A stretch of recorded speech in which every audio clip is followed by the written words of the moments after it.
Buenas tardes a todos. Es un placer volver de nuevo aquí con gente de tanta calidad como vosotros. Tenemos hoy la segunda parte del Ocaso de Roma, un programa espectacular con un invitado estelar, porque Carlos de Miguel es una persona de mucho nivel, así que los que no lo conocéis vais a disfrutar un montón, y los que ya le conocéis, pues obviamente sabéis lo que os espera, así que bienvenidos a todos. La primera parte del programa, que fue hace ya varios meses, enlazamos el fin de la dinastía antonina con el último emperador de esta dinastía, que era Comodo, un emperador que dilapidó un poquito pues la obra de sus ancestros, de sus antepasados en el cargo también, y empezamos una época que, como decía nuestro amigo Carlos, es una bisagra entre el Alto Imperio y el Bajo Imperio, ¿no? Un Bajo Imperio que se iniciará con el emperador Diocleciano, pero que antes tenemos unas décadas terribles de hierro, de lucha, de todo tipo de dificultades para el Imperio Romano. Espectacular. El último día lo dejamos en la caída del último Severo, el emperador Alejandro Severo. Realmente Septimio Severo fue una figura central en el directo aquel. Septimio es un emperador brutal, consigue todo lo que se propone, salvo quizás la conquista de Hatra, como le pasó a a Trajano en su momento en Oriente, pero realmente es un emperador brutal. Nos encontramos ahora en un momento de incertidumbre, el inicio de una época de crisis muy complicada en muchas cosas. Así que quién mejor que el gran experto en la materia, el profesor, divulgador, para mí un ídolo del podcast, porque no he encontrado nada mejor sobre esta época que este hombre. Lo explica muy bien, realmente, como decía en mi publicación previa al directo. Para mí es un placer cada viernes cuando hago mis pizzas caseras, hago mi masa, hago mi pizza casera para mi mujer y para mí, con un buen Rioja o un buen Ribera del Duero, es poner este programa. Realmente es espectacular. Así que os invito a que cuando acabe el programa investiguéis sobre el asunto y os hagáis seguidores, si no lo conocéis, de Carlos de Miguel. Antes de empezar, si os parece bien, leeré un pasaje de 4 líneas de Marco Aurelio, de su gran obra Meditaciones, que me parece interesante como punto de partida. Los que se desprecian mutuamente luego se lisonjean los unos a los otros. Los que ambicionan aventajarse los unos a los otros ahora se ceden recíprocamente el paso. Bueno, me parece oportuna porque estamos en una época de muchos emperadores, de mucha lucha de poder, que me río yo de la serie de Juego de Tronos, de la cual yo era fan, me río yo de ellos, ¿no? En fin, vamos a por esta época. Vamos a empezar con el gigantón Maximino de Tracio. Vamos a dar paso al personaje principal de hoy, que es Carlos, que es el ídolo que tenemos aquí. Así que si os parece bien, vamos a invitarlo y vamos a disfrutar de su sabiduría. Carlos, vamos.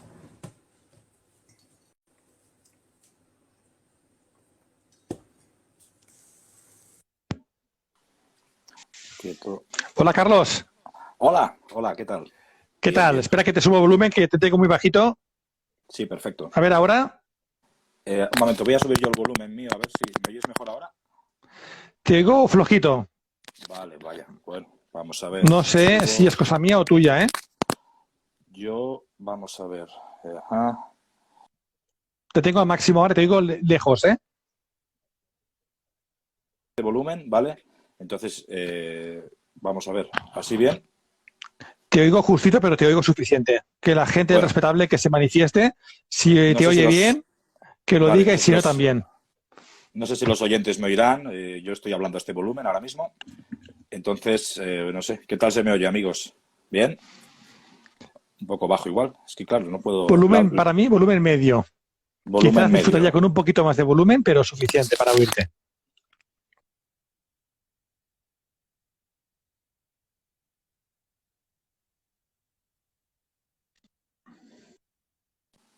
Una cosa, ¿me oyes, Edu? Voy a salir y voy a volver a entrar, ¿vale? Y vamos a ver si lo solucionamos, ¿de acuerdo? De acuerdo. Venga, salgo, vamos allá. Venga, salgo, venga.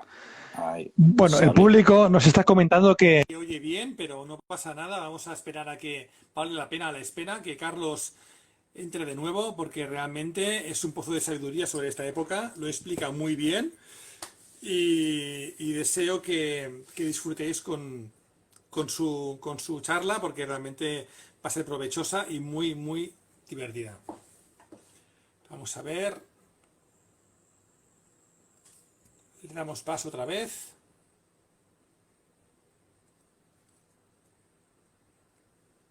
Vamos allá. Vamos a ver ahora. Yo creo que ahora mejor quizá. Ahora, ¿Qué tal, hola. Carlos? Yo te Hola, ¿qué oigo tal? bien. Lo que pasa es que te Ahora. tengo a máximo volumen, no lo sé, pero por mi parte podemos empezar. Sí, vale, de acuerdo, de acuerdo. Yo ¿Qué es tal, que Carlos? antes, Cómo va la temporada académica? ¿Cómo está el asunto? bien, pues ahora ya por fin ha terminado el curso escolar y bueno, pues estoy dedicándome un poco ahora, un momentito que voy a poner esto y porque me hago un poco del lío con tantos tablets que tengo aquí, entonces un momentito, vale, Te bien. digo perfecto ahora, ¿eh? Te digo Ahora perfecto. sí, es que había Sí. habido un error porque me había conectado con el iPad en vez de con el móvil. Entonces no me escuchabas por el micrófono del móvil, sino que me estaba escuchando a través del iPad. Bueno, en fin, una locura. Entonces ahora mismo ya, vale. Pues sí, mira, acabo de terminar ahora el curso escolar, ya estoy lo que se supone que son mis vacaciones.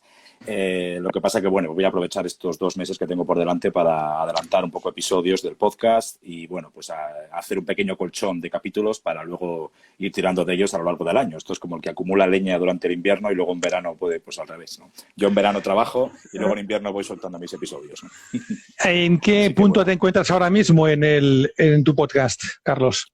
Ahora mismo en el podcast estoy justo estoy preparando el episodio de la batalla del Puente Milvio. Ya sabes Tremendo. que estoy ahora con una trilogía dentro de mi afición a las trilogías, que tengo mucha, como veis. Entonces, ahora mismo estoy con la tercera parte de la campaña italiana de Constantino, que, como sabéis, primero empieza con el cruce lógico de los Alpes, diferentes campañas en el norte de Italia y demás. Y ahora justo estoy ya con la batalla final, que va a ser el tercer episodio y último de la quinta temporada, en el cual Constantino y Magencio se ven las caras en los llanos que están enfrente de las murallas de Roma. Y bueno, es una batalla bastante interesante. Creo que el episodio va a gustar mucho a los oyentes. Se emite el día 15 y con él ya, con la victoria final de Constantino sobre Magencio, se hace dueño y señor de Italia y ya, por lo tanto, dueño y señor de Occidente. Entonces ahí dejamos la temporada y bueno, pues a ver qué tal. Pedazo batalla y, entre otras cosas, el final de la Guardia Pretoriana, que es un momento muy importante en la historia de Roma, determinante, cambia todo, ¿no? En ese momento, así que, guau, ansioso por oírlo. Bueno, Carlos, pues bueno, y a la gente que no lo sepa, eres profesor de historia, bueno, de los chavales, de adolescentes, ¿no? Una Así tarea es. ardua y difícil, donde las haya. Sí, por momentos, Y, sí, por momentos. y tienes un podcast de tremenda calidad como tu página web, que invito a la gente, antes de entrar en el meollo del asunto de hoy, que invito a la gente que te escuche, que te busque, ¿no? El ocaso de Roma.com, página web muy bonita, muy cuidada, y sé de lo que hablo porque yo me he pasado años para hacer la mía y realmente es de valorar lo que has hecho, ¿no? Y el podcast que tienes, bueno, que se puede oír tanto en tu página web como en iVoox. iVoox, la gente que no lo conoce, la plataforma de podcast, iVoox con V y dos O's. Brutal. Realmente yo me declaro fan, confeso tuyo, como te dije la otra vez, ya lo sabes. Y nada, estamos ansiosos por oírte de nuevo, continuar en el punto en que lo dejamos, ¿no? Porque hablamos de el legado un poquito de los antoninos, nos centramos un poquito en cómodo, cómo empezaba este declive, ¿no? El cambio, esta bisagra, ¿no? Del Alto Imperio hacia el Bajo Imperio. Hablamos sobre todo de los severos y de los Efectivamente. gordianos. Bueno, gordianos, hablamos un poquito como Un introducción. poquito, sí. Básicamente hablamos de los severos y del final, ¿no? En ese momento en que se acaba el último gordiano, perdón, el último severo, Alejandro Severo, y creo que es el punto de inicio hacia una época tremenda de hierro, de sangre, de crisis. Así que, si te parece, te dejo ya el micro en tu poder y ya nos ilustras sobre este periodo magnífico. Así es, amigo Edu. Me hace mucha gracia un comentario que hice por aquí que me parezco a D'Annunzio. Muy interesante. Gabriel D'Annunzio. Nunca me lo habían dicho, la verdad, pero bueno, quizá por mi calva estilo años 30, pero años 20, años 30. Sí, sí. Nada, pues estupendo. Mira, el otro día, efectivamente, lo dejamos justo más o menos cuando Alejandro Severo es asesinado por sus tropas y junto a su madre, Julia Mamea, en los campos, en los fríos campamentos de Germania. Y entonces es cuando ya, de alguna forma, lo poco que quedaba de la dinastía severa, puesto que sabemos que los severos, yo siempre los divido en los severos mayores, por así decirlo, que es fundamentalmente Septimio Severo, si acaso Caracalla, que bueno, tiene una actuación bastante notoria, ¿no? Sobre todo con el edicto de ciudadanía y demás.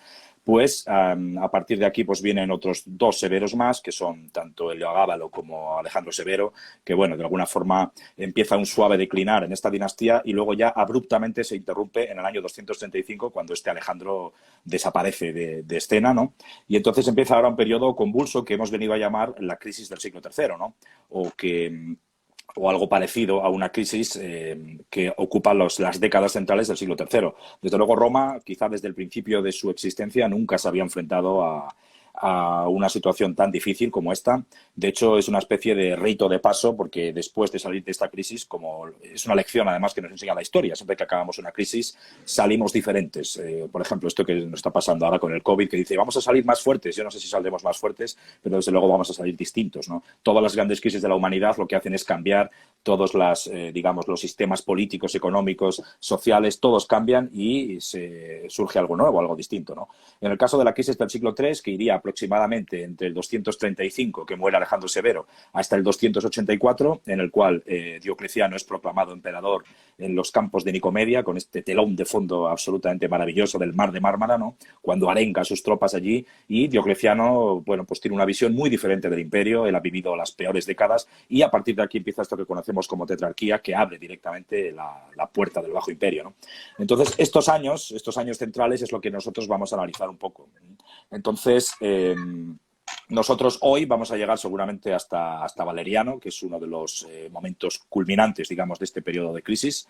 Y bueno, digamos que este periodo de crisis lo hemos dividido, yo lo quiero dividir en tres momentos fundamentales, tres periodos, tres fases, ¿no? La primera de las cuales iría precisamente hasta Valeriano, que es la que vamos a ver hoy. Iría desde la muerte de Alejandro Severo hasta el emperador Valeriano. Con Valeriano se abre una nueva etapa, una especie de bisagra dentro de estos 50 años de crisis, en las cuales vemos pues, bueno, momentos muy interesantes, como por ejemplo la delegación que hace Valeriano del poder en la figura de su hijo Galieno, la división del imperio en tres partes y demás. Y luego una tercera parte que sería ya lo que conocemos como los emperadores ilirios, ¿no? Estos ilirios, que son Claudio el Gótico, Aureliano, etcétera, que de alguna forma lo que hacen es poco a poco ya reconstruir las piezas, digamos, en las cuales ha quedado dividido el imperio, van, digamos, armando otra vez el imperio, construyéndolo de nuevo y se lo dejan de alguna forma niquelado, vamos a decir así, a Diocleciano, lo que no quiere decir que Diocleciano lo tenga fácil, ¿eh? Diocleciano será un político de talla absolutamente colosal. Lo que pasa es que, bueno, él de alguna forma hereda todo lo que hicieron estos ilirios. De hecho, el propio Diocleciano y sus amigos tetrarcas eran ilirios también, ¿no? Entonces, estas son las tres partes. Nosotros hoy nos vamos a centrar en la primera y antes de nada vamos a hacer un breve resumen de lo que, no un breve resumen, sino unas pequeñas reflexiones de lo que va a ser este periodo de crisis, ¿no? Creo que ya lo hablamos también en el anterior programa, con lo cual no me voy a liar mucho aquí, pero sí que quería decir que esta crisis del siglo III tiene una serie de características políticas, militares, económicas, sociales y religiosas también, que me gustaría comentar ahora para, a partir de, una vez que tengamos esta idea clara, digamos, pues podamos centrarnos en el primero de estos emperadores, de estos nuevos emperadores que surgen dentro de este periodo de crisis. El primero, ya digo, es Maximino el Tracio, hablaremos de él. Primero, tenemos que decir que esta crisis del siglo III, a nivel general, es la primera vez en la historia de Roma, desde que Roma es un imperio, desde que en Roma hay emperadores, puesto que sabemos que antes no lo sabía, es la primera vez que después de una dinastía no viene otra. Porque normalmente cuando acaba una dinastía, cuando acaban los Flavios, vienen los Antoninos, etcétera, ¿no? Ahora, por primera vez, esto no se da, entonces hay una especie de crisis política, evidentemente. Tenemos que saber que en los primeros 2 siglos del Imperio Romano había 4 dinastías, hubo 4 dinastías, estas primeras 4 dinastías en los 2 primeros siglos, ¿no? Sin embargo, entre el 235 y el 284 no solo no habrá ninguna dinastía, sino que habrá 70 emperadores distintos. Tenemos que tener en cuenta que en los 2 primeros siglos hay 16 emperadores en 4 dinastías y ahora hay 70 emperadores en solamente 50 años, ¿no? O sea, esto es así. Y luego, claro, estos 70 emperadores, contando además a los usurpadores, digamos que no son emperadores de mucha calidad, puesto que muchos de ellos duran apenas meses, ni siquiera tienen tiempo, no solo ya de formar dinastías, sino de realizar labores de gobierno un poco duraderas, puesto que son asesinados por las tropas, principalmente, o mueren en batalla contra los bárbaros, etcétera. O sea, hay una inestabilidad política tremenda. Y esto al principio realmente choca a los romanos y a los propios emperadores. Lo que pasa es que luego, a medida que vayan pasando las décadas, pues es como que se van de alguna forma acostumbrando a esta situación de crisis. Y bueno, hay momentos, sobre todo los años centrales de estos 50 años de crisis, en los cuales no se ve salida realmente. Están como esperando a que pase algo, porque realmente aquí lo que vemos es luchas en las fronteras continuamente, muerte de emperadores, etcétera. Pero bueno, inestabilidad política, en cualquier caso. Hay dificultad, ya digo, para que cuaje un poder fuerte. Dentro de esta inestabilidad política vemos cómo hay una institución en Roma que entra en decadencia ahora, como es el Senado. El Senado, evidentemente, no tiene las mismas funciones de gobierno que tenían tiempos de Augusto. Perdón, a partir de Augusto no tiene las mismas funciones de gobierno que tenía durante tiempos republicanos, como todos sabemos. Pero bueno, digamos que durante el Principado, que es lo que hemos venido a llamar este periodo entre Augusto y los severos, bueno, el Senado tenía ciertas funciones y también, bueno, había, pues bueno, una cierta ficción republicana todavía, en la cual el emperador, pues era el primus inter pares, ¿no? Era un príncipe más y de alguna forma gobernaba junto al Senado en amor y compañía, ¿no? Esto, de alguna forma, esta ficción desaparece ahora abruptamente. No hay tiempo para ficciones republicanas, no estamos en una república, estamos bueno, estamos en un imperio, estamos gobernados por emperadores que tienen que hacer frente a momentos muy difíciles en las fronteras, a nivel político, económico, etcétera. Y, de hecho, cuando ya Diocleciano llega al poder, directamente pues serán dioses los que gobiernen, señores y dioses. Y de ahí directamente a Constantino, cuando directamente adopte la religión cristiana y, bueno, pues sea rey, sea una suerte de rey, una suerte de autócrata, por la gracia divina, en este caso por el Dios de los cristianos. Entonces, bueno, de alguna forma hay una evolución del poder. De esta manera hay una crisis. Bueno, entra en decadencia el Senado y, por otra parte, a medida que el Senado va perdiendo importancia, es el ejército el que va tomando importancia ahora, puesto que ahora mismo es esta institución, que ya era importante, por supuesto, durante la República y tiempos del Principado, la que a partir de ahora empieza a tomar fuerza, ya con los severos. Los severos mimaron al ejército, esto lo vimos con Septimio Severo, lo vimos con Caracalla, etcétera. Pero ahora el ejército, digamos que es esa institución que lleva la voz cantante. Esto por un lado. Por otro lado, otro punto, aparte de la inestabilidad política, es la inestabilidad en las fronteras, en la presión fronteriza por parte de los pueblos bárbaros en todos los puntos calientes de las fronteras. No solo hablamos ya del Danubio y del Rin, pero por supuesto otros lugares, el Éufrates, incluso lugares en el norte de África, la zona de Mauritania, el Nilo, en Egipto, etcétera, etcétera, ¿no? Entonces, en el Danubio tenemos a los godos, bueno, pues que están saqueando buena parte del Bajo Danubio, la zona de Moesia, el Mar Negro. Llegaremos a ver a los godos saqueando Atenas. O sea, es una cosa que, bueno, que nunca habíamos visto algo parecido, ¿no? Se producen batallas en las cuales mueren emperadores. Ahora mismo veremos hoy una de estas batallas, es la batalla de Abrito, en la cual el emperador Decio muere, pues eso, muere en batalla directamente, él y su hijo, ante los godos, ¿no? Vemos Abrito, que es Abrito, perdona que interrumpa, Carlos, que para mí es una batalla desconocida para público en general, pero de una dimensión comparable tranquilamente a Adrianópolis, ¿no? Porque es una batalla en la que se deciden muchas cosas, mueren emperadores y es un punto de inflexión. Yo, de hecho, me he traído ya mi espada, mi gladius, porque estamos aquí preparados para un momento tremendo de estar protegido, porque es que realmente lo que nos viene ahora es tremendo. Sí. Los godos en las fronteras en este momento es un enemigo. Luego sí, claro, la gente piensa en los godos como los godos de Hispania, ¿no? Qué majos que son los godos que un poco crean el Estado español del futuro, ¿no? Los cimientos, pero en ese momento los godos estaban amenazando día sí día también a todo un imperio romano, ¿no? Que era importantísimo. Buah, tremendo. Sin duda los godos, pero vamos, que igual que hay crisis en Roma, a Roma le viene muy mal esta crisis, puesto que tiene momentos muy duros. A los godos al revés, los godos son tremendamente favorecidos por esta crisis. De hecho, el mundo godo, tal y como lo conocemos, empieza a tomar fuerza ahora. Es ahora cuando ponen de rodillas muchas veces al Imperio Romano, y a partir de aquí el siglo IV y siglo V, hasta que llegan a España, ¿no? Pero a la península ibérica. Pero realmente los godos tienen, yo creo que, vamos, que son unos de los grandes favorecidos por esta crisis, ¿no? Aparte en el Rin tenemos a otros pueblos también favorecidos por esta crisis, como son los francos, como son los otros pueblos, ¿no? Los alamanes, por ejemplo, los sajones, etcétera, y vemos cómo también rompen la línea del Rin en varias ocasiones, concretamente en torno a los años 50, 60, y no solo rompen el Rin, sino que llegan a los Pirineos y saquean buena parte de Hispania en estos momentos, ¿no? Entonces, de hecho, llegan incluso a cruzar el estrecho de Gibraltar y llegan a África, es decir, en este caso los francos, o sea que, bueno, saquean Tarragona, saquean toda esta región de Levante, ¿no? Saquean también la meseta, bueno, siguen por la vía de la Plata, llegan hasta Mérida, o sea, bueno, hacen un destrozo considerable también, algo impensable décadas antes, ¿no?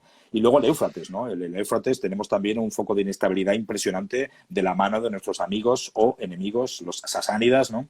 De Sapor primero Ardashir y luego Sapor, que llegarán, igual que los godos en Abrito, a causar la muerte de un emperador en batalla. Los persas harán lo propio con otro emperador, Valeriano, que es donde llegaremos hoy. Valeriano es capturado por los sasánidas, ya no muerto, sino capturado con vida. Entonces es la primera vez en la historia en la cual un emperador se ve en esta situación, él y muchos de sus hombres. Es terrible esto. Tremendo, tremendo. Realmente no se sabe bien a ciencia cierta cómo acabó el emperador, pero algunos lo sitúan trabajando como un esclavo, ¿no? para Sapor en minas y haciendo obras públicas para el emperador persa, ¿no? Es Shah Jahan, ¿no? Se llamaría en persa. Sí. Terrible, pobre. Tremendo. Pues si te parece bien, vamos a enganchar con el último directo, que era cuando un emperador como Alejandro Severo, que parecía que estaba bien manejado por esas mujeres sirias tan preponderantes e importantes en esa época, ¿no? Y realmente están en la frontera con los pueblos germánicos y se cargan al emperador.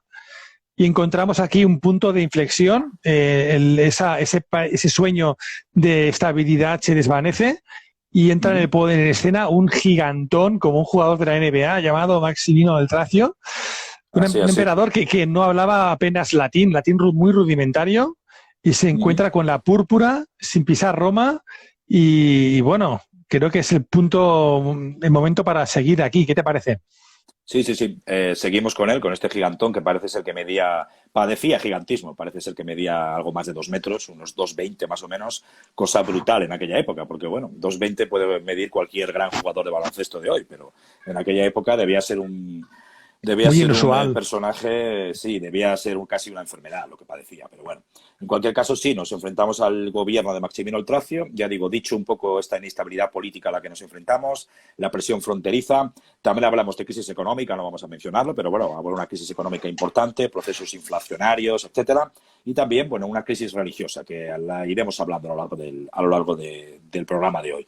Pero bueno, efectivamente, año 235, Alejandro Severo es asesinado por las tropas en Germania, él y su madre, y claro, los soldados que estaban cansados de Alejandro Severo, puesto que le veían como un emperador débil, manejado por su madre, y a la vez un emperador joven, sin experiencia militar, y claro, los tiempos no estaban para florituras, ¿no? Y los soldados mucho menos. Yo creo que los soldados lo que necesitaban ahora es un emperador fuerte, un emperador que supiera de armas, que fuera un militar como ellos y que pudiera sacarles del trance en el que se encontraban ellos en este momento en Germania, y que muchos de ellos además venían del Éufrates también, de haber luchado contra los sasánidas. Entonces eran tipos duros y querían un emperador duro para los nuevos tiempos que venían. Eran tiempos de hierro, tiempos brutales, ¿no? Y no podían estar gobernados por este niño, ¿no? Bajo las faldas de su madre. Entonces eligen a cierto Maximino el Tracio, ¿no? Que es considerado el primer emperador de la anarquía militar, ¿no? De esta crisis del siglo III, ¿no?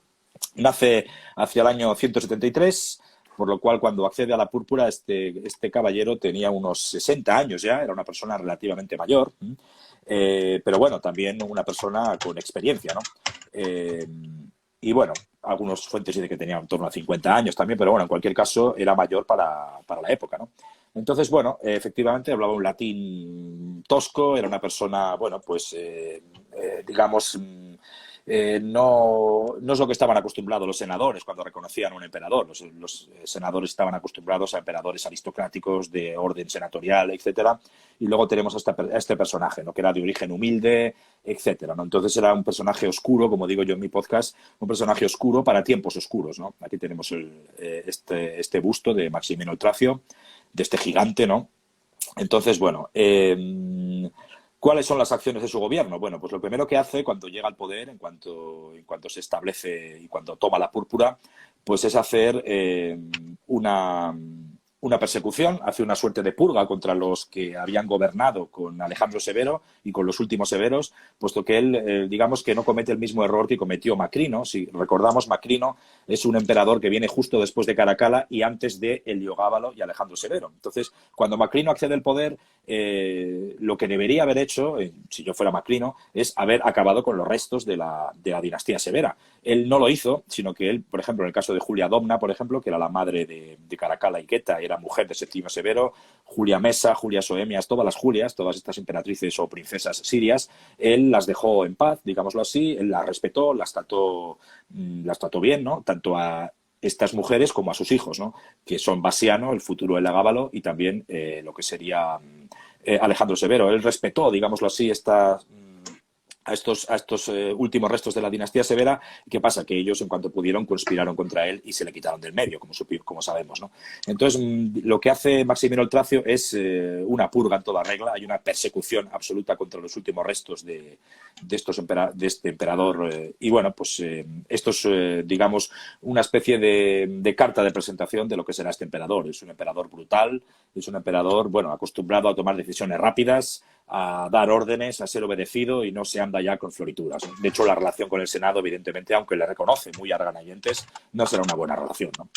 También se dice que tuvo una política negativa frente a los cristianos. No estamos seguros si es así, pero bueno, hay algunos autores, como por ejemplo Orígenes, Eusebio de Cesarea y demás, que nos cuentan que Maximino el Tracio fue un gran perseguidor de cristianos. No es cierto, ¿de acuerdo? Lo que pasa que sí que es cierto, que sí que es verdad que cuando Maximino el Tracio empieza a esta purga frente a los seguidores de Alejandro Severo, pues muchos de estos damnificados, ¿no? de estos perseguidos eran cristianos, puesto que dentro de la corte de Alejandro Severo muchos eran cristianos, muchos del círculo cultural de las princesas sirias o de las emperatrices sirias eran cristianos, con lo cual muchos de ellos perecieron bajo Maximino el Tracio, pero perecieron porque eran seguidores de la dinastía anterior, no porque fueran cristianos, ¿no?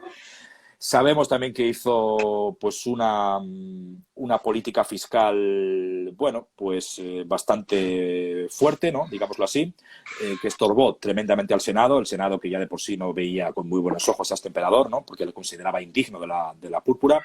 Entonces, bueno, sabemos que tiene una política fiscal bastante agresiva, puesto que Maximino el Tracio él tenía una serie de campañas delante contra los dacios, contra los sármatas, es decir, él era un hombre de frontera, era un militar acostumbrado a las duras batallas, a desempeñar, a llevar a cabo duras batallas en el limes contra estos pueblos, y él necesitaba dinero. Entonces él lo que hace es subir los impuestos, y esto perjudica al Senado, es decir, a los que más tienen, puesto que cuando quiere sacar dinero, lógicamente, pues él lo que hizo es subir los impuestos a los ricos, digámoslo así. Entonces esto ya, pues quizá de alguna forma fue un poco la gota que colmó el vaso, y de alguna forma provoca que el Senado empiece desde un principio ya a conspirar contra él y a buscar de alguna forma candidatos que puedan sustituir a este emperador tan poco bien visto por el Senado, ¿no? Entonces, bueno, pues esto sería un poco la actuación de gobierno de este personaje, y sobre todo, ya digo, esta política fiscal lo que llevará directamente es a una rebelión por parte de grupos de orden senatorial, en este caso en África, ¿no? Entonces nos enfrentamos ahora a la rebelión de los gordianos, que es así llamada. Entonces, bueno, sí. Una nueva posible dinastía que se está urdiendo en este momento, pero Maximino el Tracio tenía todo el poder de las legiones del Danubio. Es que realmente era una apuesta, un órdago tremendo el que provocaba aquí el Senado, ¿no? Efectivamente. Yo me considero senador y me lo pienso muy mucho. ¿Cómo realmente sería la situación de dura como para que el Senado decidiera oponerse a Maximino el Tracio con un complot tan serio, ¿no? Como el que provocó?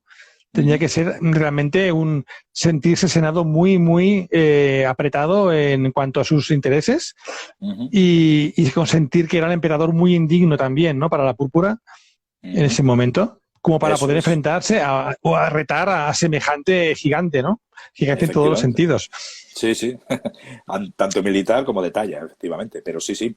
Lo que tenemos que tener en cuenta que en este año 238, que es cuando se produce la rebelión, o sea, han pasado solo 2 años desde la muerte de Alejandro Severo, tenemos que tener en cuenta que lo normal era que si había un emperador, el agrado del Senado, o había, bueno, un cierto interregno entre una dinastía y otra, porque esto se veía por los contemporáneos. Nosotros lo vemos, claro, con perspectiva histórica, pero ellos lo ven como contemporáneos que eran, pues ellos ven que solamente ha pasado 2 años desde la anterior dinastía y que seguramente, por una especie de ley natural, pues tenía que venir la siguiente dinastía y seguramente la siguiente serían los gordianos. Entonces no lo veían como una especie de guerra civil que iba a llevar a otra guerra civil y que iba a llevar a una inestabilidad que duraría décadas y décadas y décadas, sino que ellos lo veían, pues bueno, pues muy típico interregno entre dos dinastías. Solo habían pasado 2 años y bueno, pues entonces los gordianos yo creo que precisamente por esto estaban envalentonados, ¿no? Ellos veían que tenían todo el apoyo del Senado. Tenemos que tener en cuenta que el Senado en este momento todavía no había perdido todas las atribuciones que tenía durante los 2 siglos primeros. No había entrado en esta decadencia absoluta todavía. Con lo cual, bueno, con el apoyo del Senado y de estos grupos terratenientes africanos, pues quizá podamos dar un golpe de gracia y llevarnos el poder, ¿no? Entonces, bueno, al fin y al cabo, estamos en un momento en el que las provincias entran en escena ahora, puesto que en los primeros siglos del Principado y, por supuesto, en la República, era Italia la que llevaba la voz cantante, pero sobre todo a partir de los antoninos, entran las provincias en escena. Primero los antoninos, que como sabemos son de origen hispano, todos o prácticamente todos, por un lado, y luego ya a partir de los severos entran los africanos, como Septimio Severo, que era africano, y luego los sirios también. Entonces, digamos que diferentes provincias, de hecho, el edicto de ciudadanía de Caracalla surge precisamente en este contexto, en el contexto en el cual las provincias empiezan a tomar protagonismo dentro del Imperio Romano y precisamente este edicto de ciudadanía para todo el imperio viene por algo, viene precisamente porque Sí, las provincias y, pedían paso, ¿no?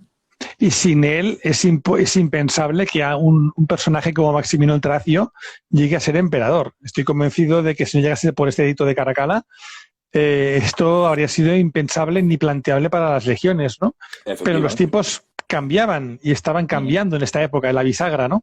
Así Efectivamente. que aquí Entonces, tenemos a este hombre es precisamente. retado por el Senado. Es, efectivamente. Y el Senado le reta porque dice que, bueno, que tiene mejores candidatos y que tenemos que buscar una dinastía en condiciones, ¿no? ¿Qué es lo que pasaba en este momento en África? Bueno, ya digo que África era un lugar con gran importancia económica, fundamentalmente, y en este lugar tan bendecido por los dioses, ¿no? Desde todos los puntos de vista, pero sobre todo desde el punto de vista económico, hay grandes riquezas en África, grandes ciudades, hay grandes campos de cultivo, olivares, hay vino, hay, no sé, un comercio bollante, grandes ciudades como Cartago, como Leptis Magna. Bueno, pues en este contexto, los terratenientes de aquí, de alguna forma, parece ser que tienen altercados con los cobradores de impuestos que envía Maximino el Tracio a estas gentes para, bueno, pues para pedirles lo que el emperador consideraba legítimo, es decir, dinero de impuestos para sufragar sus campañas del norte. Lógicamente, África está muy lejos del norte. De hecho, África vivía una situación muy buena económicamente durante todo el siglo III, la vivirá. De hecho, yo creo que África prácticamente ni se enterarán de la crisis del siglo III. Sí que se enterarán en Hispania, se enterarán en Italia, por supuesto se enterarán en todas las grandes ciudades danubianas y también en el Éufrates, pero África es una zona, una especie de oasis, ¿no? Ahí en mitad de este periodo de crisis que se avecina, y estos hombres pues les pillaba muy lejos del Danubio. Entonces parece ser que hay unos altercados por parte de estos terratenientes que no quieren pagar, unido a una serie de abusos por parte de los recaudadores de impuestos, que ya sabes que, bueno, muchas veces había corruptelas asociadas a la recaudación fiscal y, bueno, pues en este contexto sucede una muerte. Hay uno de los recaudadores de impuestos que resulta muerto por uno de estos gordianos, ¿no? Entonces, bueno, parece ser que hay, pues esto no hace mucha gracia a los gobernadores, no hace mucha gracia tampoco al propio emperador cuando llega a sus oídos y, bueno, esto provoca una rebelión, ¿no? Entonces, en este momento tenemos a una importante familia de la ciudad de Tisdro. Tisdro es una de las ciudades más ricas de África en este momento, está en la actual Túnez. Hay un gran anfiteatro allí que construyó esta familia, el anfiteatro de Tisdro, que es el tercero más grande de todo el Imperio Romano, para que nos hagamos una idea del gran poder que disfrutaba esta familia, que era capaz de construir, después de Capua, yo creo, y de la propia Roma, es el anfiteatro más grande. Esto es, digamos, pues lo que hacía estos terratenientes por la ciudadanía, ¿no? Entonces, bueno, pues había un hombre llamado Gordiano que es elegido emperador en este momento. Era un hombre muy mayor, ya tenía en torno a los 80 años, pero gozaba de un gran prestigio, de una gran riqueza, por supuesto, y, por supuesto, con el beneplácito, tenía el beneplácito del Senado. Entonces, es elegido ahora mismo emperador. Era un hombre culto, además, tenía una gran experiencia política porque había sido gobernador en Britania, había sido cónsul en tiempos de Heliogábalo también, era un literato, es decir, no sé si conservamos algo de él, pero sabemos que era un hombre bueno, que le gustaba mucho la literatura, que escribía, que leía, y a la vez era un tipo prudente, ¿no? Puesto que siempre se había mantenido al margen de todas las intrigas políticas, era un pater familias, ¿no? Como Dios manda, ¿no? Como los dioses mandaban en aquella época y, Un bueno, quizá romano por de eso... ley, un romano de ley, de los antiguos, ¿no? Una persona Eso es, que, eso es. que era un referente moral para toda la gente, ¿no? Era Efectivamente, por el eso... personaje ideal para el Senado y para el pueblo en ese momento que no estaba a favor de Maximino. Eso es. Entonces Gordiano es elegido emperador en marzo del año 238. Él, debido a su edad también y quizá por las pocas ganas que tenía ahora de meterse en líos, delega esta función en su hijo, Gordiano, también se llamaba, Gordiano II, ¿no? Que es el que verdaderamente desempeña el poder. Gordiano II era más joven, obviamente, tendría unos 40 años en este momento, y delega el poder en él y, bueno, pues ahora mismo... pues bueno, toman el poder, entran triunfalmente en la ciudad de Cartago, que es la capital, como sabemos, de todo este África romana, y allí, pues bueno, pues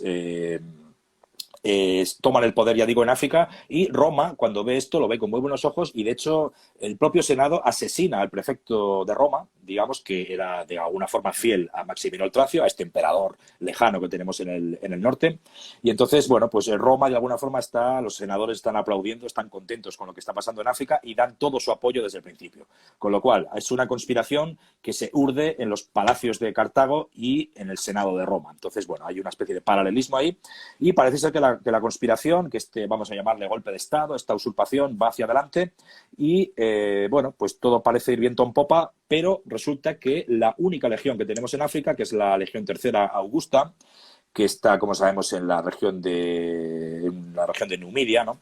Pues esta legión estaba bajo las órdenes de un hombre llamado Capeliano, que era un enemigo personal de estos gordianos. No sabemos qué tipo de enemistad. Sabemos que era enemigo de ellos, no sabemos cuál era por qué, así, dime. Un inciso, una Legión Tercera Augusta, que es una legión creada por César en el contexto de la Guerra Civil, que participa en Filipos. O sea, es una legión de un prestigio insuperable, que están allí en la frontera con los númidas y los pueblos de africanos, ¿no?, de la frontera, que la tienen ahí para enfrentarse a todos ellos en África, y es una legión con un prestigio, como decía, tremendo. Una legión creada por César y que triunfó en Filipos. Y aquí ya era el inciso, cierro paréntesis, y te dejo continuar con ello. Pues gran prestigio de esta legión, vamos, tenía un pasado glorioso y bueno, ella sola además era una región, como decías tú en el anterior programa, ¿no?, que es una legión completita, ¿no?, puesto que tenía sus tropas auxiliares, pueblos mauros, tropas montadas africanas, etcétera, etcétera. Entonces, bueno, yo creo que era una legión bastante nutrida y que ella sola, además, se bastaba para mantener la ley, para mantener el orden en toda la África romana, que, como sabemos, iba desde el Atlántico hasta Leptis Magna, ¿no?, hasta la Cirenaica, toda esta región. Entonces, bueno, pues todos los problemas fronterizos que había, esta legión llevaba bastante tiempo, bueno, pues que era suficiente, digamos, con una sola legión para todo este territorio. Entonces, este Capeliano, ya digo, era enemigo de los gordianos y no se une a la rebelión. Es decir, yo creo que los gordianos contaban con el hecho de que la tercera legión augusta, que es la legión africana, se tenía que unir a ellos. Cuando los gordianos tuvieran a esta legión respaldándoles, seguramente hubieran triunfado, al menos hubieran llegado a Roma sin ningún problema.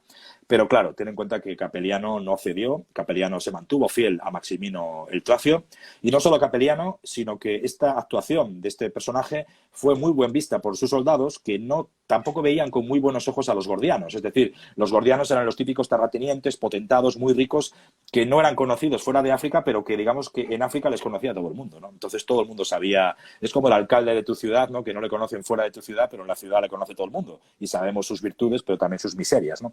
Entonces un poco así. Entonces los propios soldados africanos conocían de sobra a estos gordianos y no les veían con muy buenos ojos, puesto que les consideraban no tanto a Gordiano primero, pero a Gordiano segundo, un tipo, pues bueno, que no había gobernado mucho, una especie de niño de papá, vamos a llamarlo así, que no había desarrollado nunca grandes labores de gobierno, una persona, pues bueno, pues un heredero, ¿no? Sin ningún mérito para acceder al cargo en el que estaba. Y bueno, pues de alguna forma vieron con muy buenos ojos la rebelión de su señor y se unieron. Ellos estaban más con Maximino el Tracio, que al fin y al cabo era un soldado como ellos, era una persona de origen humilde como ellos. Entonces, bueno, pues esto provoca pues, un enfrentamiento y hace que la Tercera Legión Augusta marche sobre Cartago, directamente marcha frente a estos gordianos que ellos no tenían ningún tipo de soporte militar. Ellos estaban muy envalentonados con el apoyo del Senado, pero aquí empezamos a ver algo, y es que el Senado, que ya va entrando en decadencia, habíamos dicho, el Senado no es nada sin tropas detrás, ¿no? Entonces, por mucho que tengas el apoyo del Senado, que tengas toda, digamos, la legitimidad posible que te dé esta arcaica institución, si tú tienes tropas, y si no las tienes, no las tienes. Entonces, De hecho, consiguen matar unas cuantas levas ¿no? Numéricamente importantes, pero claro, comparados en cuanto a la eficacia, disciplina y todo lo que aporta, el aura que aporta, ¿no?, la Legión Tercera Augusta, es nada, ¿no? Y me gusta mucho en tu programa, que los estaba repasando esta semana, sí, cómo narras este momento, ¿no? Y con el sonido de esa legión que se moviliza, que marcha, cómo está el engranaje de la artillería, cómo preparan sus escorpios y balistas, ¿no? Claro, esas levas, cuando ven todo eso enfrente de forma tan magnificente, todas se ponen, no te digo en fuga, pero casi, ¿no? Casi hombre, todo el hombre, mundo, como se diría vulgarmente, se caga patas abajo. Esa es hombre, la hombre. realidad, ¿no? Es que, claro, no, tú puedes tener una milicia armada, digamos, a toda prisa, formada por, perdón, por esclavos, por clientes, ¿no?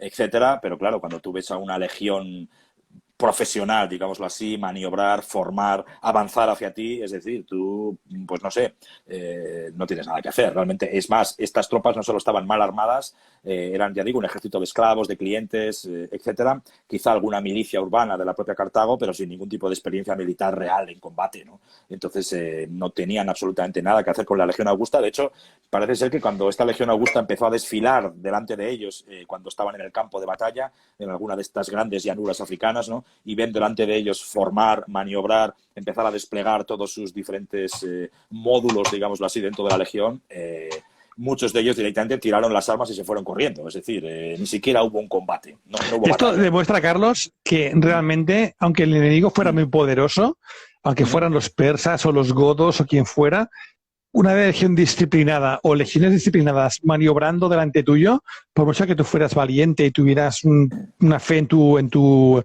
ejército, tenía que causar una impresión importante. Esto es ya saliendo del guión, tú te imaginas esto delante y en cualquier caso sería un espectáculo que te haría temblar las piernas seguro, de una forma Hombre, u hombre, otra. sin duda, Y en sin este duda. caso, claro, somos gente de levas apresuradas y con poca experiencia, pues evidentemente es como para huir corriendo, ¿no? Claro, claro, es que no están acostumbrados. Y encima yo creo que ellos también, pues imagínate, lo hacían también para impresionar. Es decir, era una suerte de escaparate que se estaban ellos mostrando, como diciendo, fijaos contra lo que os vais a enfrentar. Y no solo eso, sino que unido a este escaparate con esas brillantes armaduras, con el sol de África reflejándose sobre ellas, ¿no? Imaginémonos también el ruido de las trompetas, de los tambores, bueno, pues todo esto impresiona. Esto Las impresiona. cáligas, todo, Todo, es todo, todo. tremendo. El golpe, efectivamente, las cáligas sonando contra el empedrado, contra lo que hubiera, todo esto es impresionante, tuvo que ser. Entonces, bueno, pues muchos se mancharon corriendo. Los pocos que aguantaron, supongo que el círculo más cercano a este Gordiano II, que fue el que se enfrentó al ejército de Capeliano en esta batalla, pues directamente hicieron lo que pudieron y nada, no tuvieron ninguna oportunidad. O sea, fueron barridos del campo como la hierba y el propio Gordiano II resultó muerto en combate y nada, la rebelión quedó en nada.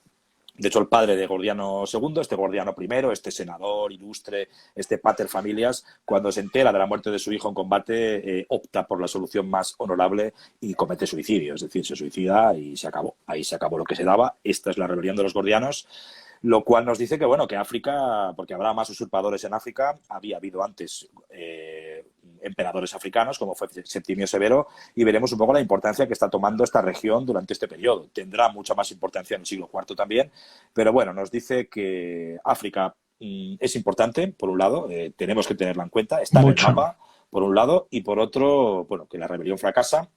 Y entonces, claro, el Senado queda en una situación muy difícil, una situación terrible, puesto que tenemos a un Maximino el Tracio en el Danubio, perdón, en el norte, estaba en este momento ahora mismo en el Rin. Entonces le tenemos con unas tropas poderosas, tropas muy potentes, acostumbradas a las peores penalidades posibles, muy enfadado, puesto que el Senado se ha rebelado abiertamente contra él, ha jugado su carta a los gordianos y ahora resulta que los gordianos han sido derrotados. Ni siquiera han salido de África, con lo cual ahora el Senado lo único que puede hacer es esperar a que venga Maximino el Tracio y empiece a ajustar cuentas con ellos. Una situación nada deseable, con lo cual el Senado lo que hace es una huida hacia adelante. Entonces, lo que hace es elegir a otros 2 emperadores más, ¿no? Hay una reunión dentro del templo de Júpiter, se reúnen los 20 senadores más ilustres de Roma, ¿no? Y allí tiene lugar una elección, casi una especie de cónclave al estilo de los papas, ¿no? Cuando eligen Sí, a alguien señor. muy parecido. De hecho, es así. Estaba pensando lo mismo, lo mismo. Pues ahí Fumata se blanca. reúnen, fumata blanca, ¿no? Efectivamente, es que de hecho todo viene por algo, ¿no? Y todo viene de algo, ¿no? Entonces al final eligen a 2 emperadores, un poco al estilo de los 2 viejos cónsules de antaño, ¿no? Y eligen a cierto Décimo Balbino y a Pupieno Máximo, ¿no? Balbino y Pupieno son 2 personas mayores, ¿no? Balbino había sido cónsul, era un rico heredero, ¿no? Y también era un rico rentista. Y bueno, relativamente respetado dentro del Senado, ¿no? Y también Pupieno, que era igualmente mayor, también había sido cónsul, había sido prefecto también de Roma. Entonces, bueno, tenía cierta, digamos, experiencia, no tanto militar, pero sí experiencia política dentro de los entresijos de Roma, ¿no? Entonces son elegidos estos personajes por los senadores. Los senadores, evidentemente, en este momento, al igual que lo estaban antes y lo estaban después, estaban absolutamente desconectados de las necesidades del pueblo. Vivían en su burbuja, vivían en sus domus, y ellos pensaban que lo mejor para Roma, o al menos para su Roma, era elegir a estos 2 personajes, pero estos 2 personajes, estos 2 nuevos emperadores, Pupieno y Balbino, eran tremendamente impopulares en Roma, con lo cual cuando salen del templo de Júpiter estos 2 nuevos emperadores elegidos por el Senado, con la púrpura sobre los hombros, directamente son recibidos por el pueblo de Roma con una lluvia de piedras. Son recibidos, les increpan, les gritan, les silban, les tiran de todo, ¿no? Entonces, al final, se dan cuenta de que, bueno, lo populares que son, y al final es el pueblo el que presiona al propio Senado para que elija a un emperador legítimo, entre comillas, y que sea o que pertenezca a la dinastía de los gordianos, que según ellos era la dinastía legítima. No querían a estos 2 antiguos cónsules, señores mayores, absolutamente desconectados de la realidad, y querían a un gordiano. Entonces se busca por las calles de Roma a ver si alguien puede dar el perfil, a ver si los gordianos tenían algún familiar por ahí, y efectivamente este gordiano primero, que había cometido suicidio unos meses antes, resulta que tenía un nieto llamado Gordiano también, para complicar un poco la cosa, y este Gordiano es el futuro Gordiano III. Gordiano III es hijo de una mujer llamada Antonia Gordiana, y esta Antonia Gordiana era hermana de Gordiano II, este que murió en batalla, ¿no? Murió en batalla contra Capeliano, contra la Tercera Legión Augusta. El muchacho en cuestión, pues era muy joven, tendría en este momento 13 años, ¿no? Y es elegido emperador. Con lo cual, bueno, pues eligen emperador, pero claro, ya habían elegido el Senado antes, no se puede retractar. Hemos elegido a Pupieno y Balbino, con lo cual Pupieno y Balbino se quedan con la categoría de Augustos, y a este Gordiano III, para satisfacer al pueblo, a este niño, se lo nombra César. Con lo cual tenemos 4 emperadores a un tiempo en este momento, que son Pupieno y Balbino, Augustos, Gordiano III, César, los 3 en Roma, y Maximino el Tracio, que todavía sigue vivo y está deseando lanzar ira y fuego sobre Roma, ¿no? En este momento, para acabar con todo lo que está pasando aquí, ¿no? Entonces, ¿cuál es la reacción de Maximiano, ¿no? Pues Maximiano, que observaba, ya digo, todo esto desde sus cuarteles de invierno allí, decide directamente invadir Italia, y cuando se va acercando, pues los senadores, estos 2 nuevos emperadores, Balbino y Pupieno, muy nerviosos ellos, pues deciden de alguna forma hacerle frente. Entonces, Pupieno va al norte con las legiones que conservan en Roma. ¿Cuáles son las legiones que tenemos en Roma? Una de ellas tenemos que saber que es la segunda legión pártica, fundada por Septimio Severo, recordemos, una legión nada desdeñable. Lo que pasa que, bueno, era fiel a los severos. Yo no sé hasta qué punto va a ser fiel esta legión a este Balbino y a este Pupieno, pero bueno. La segunda legión pártica va al norte con tropas auxiliares y otro tipo de tropas, pretorianos, etcétera. Van al norte al encuentro de Maximino el Tracio, mientras que Balbino queda en Roma haciendo labores de gobierno. Presumimos también que Gordiano III queda en Roma también. Entonces, bueno, pues se produce se produce en este momento, antes del choque que se pueda producir entre este Pupieno y este Maximino el Tracio llega al norte de Italia y pone sitio a la ciudad de Aquilea. Aquilea, como sabemos, es una ciudad que está justo en la punta norte del Golfo, en el Adriático, muy cerquita de lo que sería Venecia, y Aquilea es sitiada por este Maximino el Tracio, pero Aquilea resiste. Aquilea no está dispuesta a entregarse a estas duras legiones danubianas y parece ser que, los defensores, digamos, son... a ver, un momento, voy a mirar, ¿no? Rebelión. Es que los defensores de Aquilea se defienden muy bien y van repeliendo todo ataque, ¿no? Que va haciendo el emperador Maximino. Repelen ataque y tras ataque hasta el punto de que los van minando moralmente, se mofan de ellos. Ellos siguen bien alimentados, tienen las despensas bien llenas, ¿no? de provisiones. En cambio, los soldados del norte que han venido a toda prisa no van bien pertrechados a nivel de logística, ¿no? Sobre No todo tienen... para ser capaces de poner una ciudad, digamos, con máquinas de asedio y demás, no contaban con esta tecnología, porque ellos venían a toda prisa para invadir Italia, efectivamente. Y el tiempo juega en su contra y ahí se encuentra en un momento clave Maximino el Tracio, ¿no? A nivel moral decisivo, ¿no? Pues sí, el sitio de Aquilea, de hecho, es lo que causa su perdición. Tenemos que saber que Maximino el Tracio venía...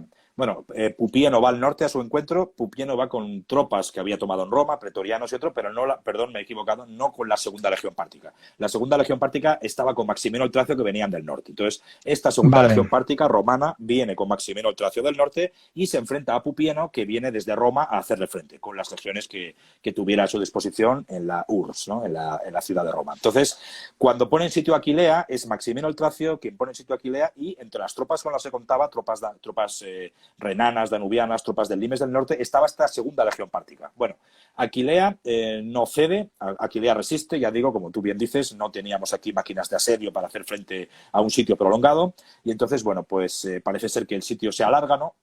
Y en este momento, claro, la segunda legión pártica, que ya digo, estaba con Maximino el Tracio, venía del norte, no estaba nada contenta con la situación, puesto que ellos estaban, o pensaban de sí mismos que estaban en el bando perdedor, puesto que la segunda legión pártica tiene su sede en Roma, como acabamos de decir, y en Roma ellos, que estaban luchando contra el Senado, estaban luchando contra Pupieno y Balbino, estaban luchando a favor de Maximino el Tracio, ellos tenían a sus familias en Roma. Ellos estaban luchando contra el Senado, pero sus familias estaban en Roma, es decir, al alcance del Senado. Entonces, esto era lo que preocupaba a esta segunda legión pártica, puesto que si nosotros seguimos apoyando a Maximino el Tracio, el Senado puede tomar represalias contra nuestras familias, ¿no? Comprendemos ahora, había cometido un pequeño error. Entonces, al final, ¿qué es lo que ocurre? Que la segunda legión pártica monta una conspiración en cuestión de días y acaba con la vida de Maximino el Tracio. Maximino el Tracio es asesinado por las tropas de la segunda legión pártica y rápidamente lo que hacen es, cortan la cabeza de este Maximino el Tracio, la envían rápidamente al Senado para, por favor, decir al Senado que ellos no están con Maximino el Tracio, ellos están con el Senado, a ver si llegamos lo antes posible, antes de que el Senado haya ya tomado represalias contra nuestras familias que están ahí indefensas al alcance de los astutos senadores, ¿no? Yo quiero creer que llegaron a tiempo y que al final, las familias de la Legión Pártica estaban intactas, y entonces la Legión Pártica pudo regresar a Roma ya sin ningún problema. Entonces, esto fue lo que ocurrió. Entonces, Maximino el Tracio desaparece de escena y entonces, tenemos a Pupieno, ¿no? Que regresa triunfante a Roma, regresa a la segunda Legión Pártica, que ya se cambia de bando, ahora está con los romanos también. Y entonces, ahora ya de estos 4 emperadores que habíamos dicho, que eran Pupieno y Balbino y Gordiano III, frente a Maximino el Tracio desaparece y tenemos ya solo a Pupieno y Balbino en Roma y a nuestro amigo el joven Gordiano III. ¿Qué es lo que ocurre? Como César, efectivamente. Lo que ocurre ahora es que, ahora que no tenemos un enemigo exterior, no tenemos a nadie que nos pueda molestar desde fuera, pues tenemos una situación difícil, puesto que Pupieno y Balbino estalla una especie de rencillas entre ellos, eran personajes que no se llevaban bien, eran personajes de viejas familias ambos, seguramente con sus animadversiones personales, y parece ser que, que hay una serie concretamente Pupieno, creemos que se pudo dotar de una especie de guardia personal germánica, puesto que tenía miedo a ser atacado por los del otro bando, por los de su colega Balbino. Entonces, hay una serie de altercados, ¿no? Y estas disputas, esta especie de rencillas personales entre ellos no era del agrado del pueblo, ¿no? ni tampoco eran del agrado de los pretorianos, ¿no? Que parece ser que estaban descontentos con estos dos personajes, y al final, estando en una de las reuniones del Senado, los pretorianos irrumpen dentro de la curia, ¿no? Y al final asesinan también a Pupieno y a Balbino, que son, ya digo, son asesinados brutalmente, además les pegan una gran paliza ahí, digamos, en las calles de Roma, son apaleados, etcétera, y al final desaparecen de escena. Con lo cual, en solamente un año tenemos el asesinato de Maximino el Tracio y el asesinato de Pupieno y Balbino por las tropas. Solo queda ya Gordiano III. Gordiano III, que era César, en este momento la Guardia Pretoriana le eleva al rango de Augusto, con lo cual tenemos a este joven Gordiano III que es emperador único de Roma. Con lo cual, parece ser que pese a estos pequeños altercados con Maximino el Tracio, con Pupieno y Balbino, la dinastía gordiana parece ser que va funcionando. Es decir, bueno, tenemos un Gordiano I y un Gordiano II que se rebelan en África, y ahora tenemos a un Gordiano III que desde Roma pues está gobernando. Entonces, bueno, la dinastía parece que va marchando, ¿no?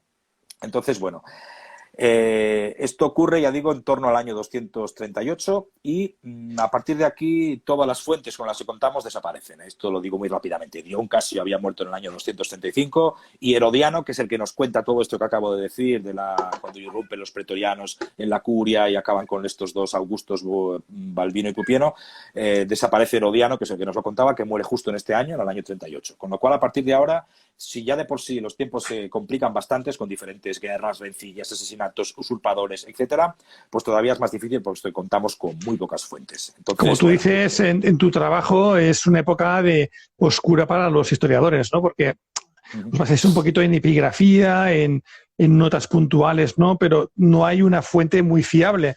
La historia Augusta es una historia, como tú comentas, una historia, totalmente politizada y idealizada y con algunas invenciones de por medio, que a lo mejor hay información veraz, pero por medio hay mucha invención, con lo cual tenemos una época de mucha lucubración y de mucha duda, ¿no? Pero lo que es cierto es que Gordiano III se sabe que gobernó 6 años, que para la época, para este siglo, fue toda una proeza. ¿No? Este hombre. No estuvo mal. De hecho, bueno, no gobernaba él, gobernaban a través de él, puesto que era muy joven. Gobernaba su madre, que era una suerte de regente, ¿no? Su madre, Antonia Gordiana. De hecho, hay muchos paralelismos entre el gobierno de Antonia Gordiana, que gobernaba a través de su hijo, bueno, gobernaba ella. Alejandro Severo. Efectivamente, con las emperatrices sirias que gobernaban a través de sus hijos, ¿no? Entonces, yo creo que ella de alguna forma emulaba esto, ¿no? Junto a esta mujer, Antonia Gordiana, y a Gordiano III, tenemos la figura de un nuevo personaje que asciende ahora, que es un hombre llamado Timesiteo. Timesiteo es un tipo de origen griego, de orden ecuestre, ¿no? Que de alguna forma, pues bueno, él se convierte en prefecto del pretorio, ahora con Gordiano III, y bueno, adquiere cierta categoría política y cierta influencia sobre el joven emperador. No sabemos la relación que tuvo con su madre tampoco, pero bueno, parece ser que entre su madre y luego ya Timesiteo pues se las arreglan para de alguna forma pues manipular a este muchacho y ejercer un gobierno en Roma lo más estable posible. De hecho, hay un sincero esfuerzo de que en Roma exista ya de una vez, que ya llevamos varios años de inestabilidad, pues de que exista un gobierno estable, ¿no? Entonces, bueno, Timesiteo es prefecto del pretorio de este Gordiano III, luego se convierte en una suerte de regente y además después se convierte enseguida en su suegro, puesto que este Timesiteo, este personaje, casa a su hija, llamada Tranquilina, la casa con el joven Gordiano III, con lo cual establece una suerte de pequeña dinastía, o él de alguna forma intenta entroncar con esta dinastía de los gordianos, ¿no? Casando a su hija con él, y bueno, pues parece ser que ahí queda la cosa, bueno, pues bastante estable, ¿no? Entonces, bueno, pues vamos funcionando, pero claro, esto es lo que ocurre en Roma. Las fronteras siguen presionando, ya no solo es el Rin o el Danubio, sino que tenemos problemas en Oriente, ¿no? Bueno, de hecho, en este momento tenemos a los persas sasánidas. Aquí tenemos este mapa, efectivamente. Tenemos aquí, vemos perfectamente la frontera entre el Imperio Romano y el Imperio Persa Sasánida. Aquí lo vemos, con otros reinos menores, como es el caso de Armenia, o los pequeños reinos caucásicos, Lácica, Iberia, etcétera. Bueno, pues aquí en esta frontera estaba todo, bueno, había una situación de inestabilidad muy grande, principalmente porque justo en el año 242 muere Ardashir, este rey de reyes, este primer emperador de los persas sasánidas que había terminado con los partos, ¿no? Y le sucede su hijo Sapor, ya digo, en torno al año 242, y Sapor I estaba evidentemente necesitado de victorias. con lo cual estaba saqueando buena parte de estos reinos, ¿no? De estos lugares, como es el caso de Osroene, etcétera. Entonces había bueno, pues, problemas en la frontera y se requería la presencia de los emperadores aquí. Entonces tenemos aquí a Gordiano III que marcha hacia Oriente de la mano de Timesiteo, ¿no? Entonces tenemos aquí bueno, pues una nueva guerra aquí en Oriente. Junto con Timesiteo y Gordiano III iban dos colaboradores del prefecto del Pretorio, que eran, bueno, estaban ellos en la prefectura del Pretorio y eran dos hermanos, uno de ellos se llamaba Julio Prisco y el otro se llamaba Julio Filipo. Entonces,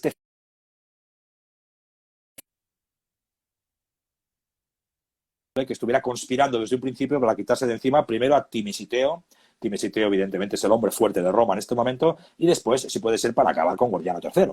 Entonces tenemos aquí una serie de batallas, primero contra los sasánidas. La primera es la batalla que se produce, un gran choque entre las legiones romanas y las tropas sasánidas en los campos de Rasaena, es la batalla de Rasaena del año 243, que los romanos obtienen una victoria que les permite recuperar además un montón de plazas que habían perdido antaño en los años convulsos anteriores, desde Alejandro Severo. Pueden recuperar la ciudad de Carras, por ejemplo, Singara, Nisibis y otras tantas, ¿no?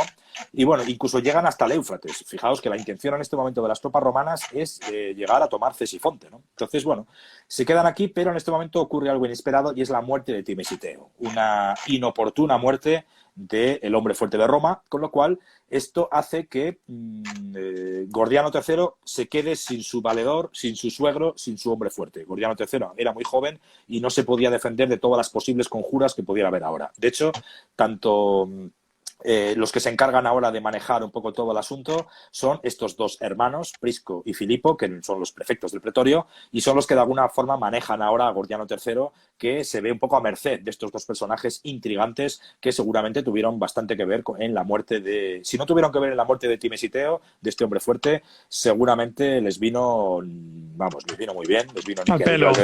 Les vino al pelo, efectivamente.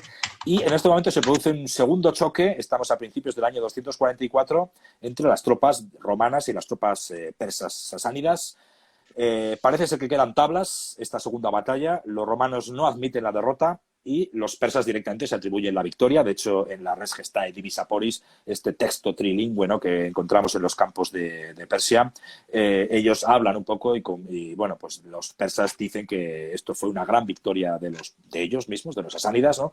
Pero bueno, los romanos en cualquier caso no admiten la derrota. Sea como fuere, si en la batalla de Rasaena muere Timesiteo, en esta segunda batalla, la batalla de Misiche del año 244, muere directamente el joven Gordiano III. Entonces, ¿hasta qué punto la mano de Filipo y su hermano tienen que ver, su hermano Prisco? Pues no lo sabemos, pero es muy probable. De hecho, hay fuentes que dicen, por ejemplo, la Res Gestae Divisa Polis, no, ellos dicen que fueron los persas los que acabaron con Gordiano III, mientras que otros, por ejemplo, Aurelio Víctor y otros historiadores dicen que ven ahí la mano de Filipo el Árabe en la muerte de estos dos personajes. En cualquier caso, ahora mismo asciende un nuevo emperador en este momento en Oriente, que es Filipo. Filipo es declarado emperador por las tropas, ¿no? Y entonces, pues bueno, ¿quién es este Filipo? Filipo venía de una familia siria relativamente importante. De hecho, vemos ahora estos paralelismos un poco con los severos, ¿no? Puesto que los severos era una dinastía de origen africano y de origen sirio también. Bueno, pues parece ser que Filipo el Árabe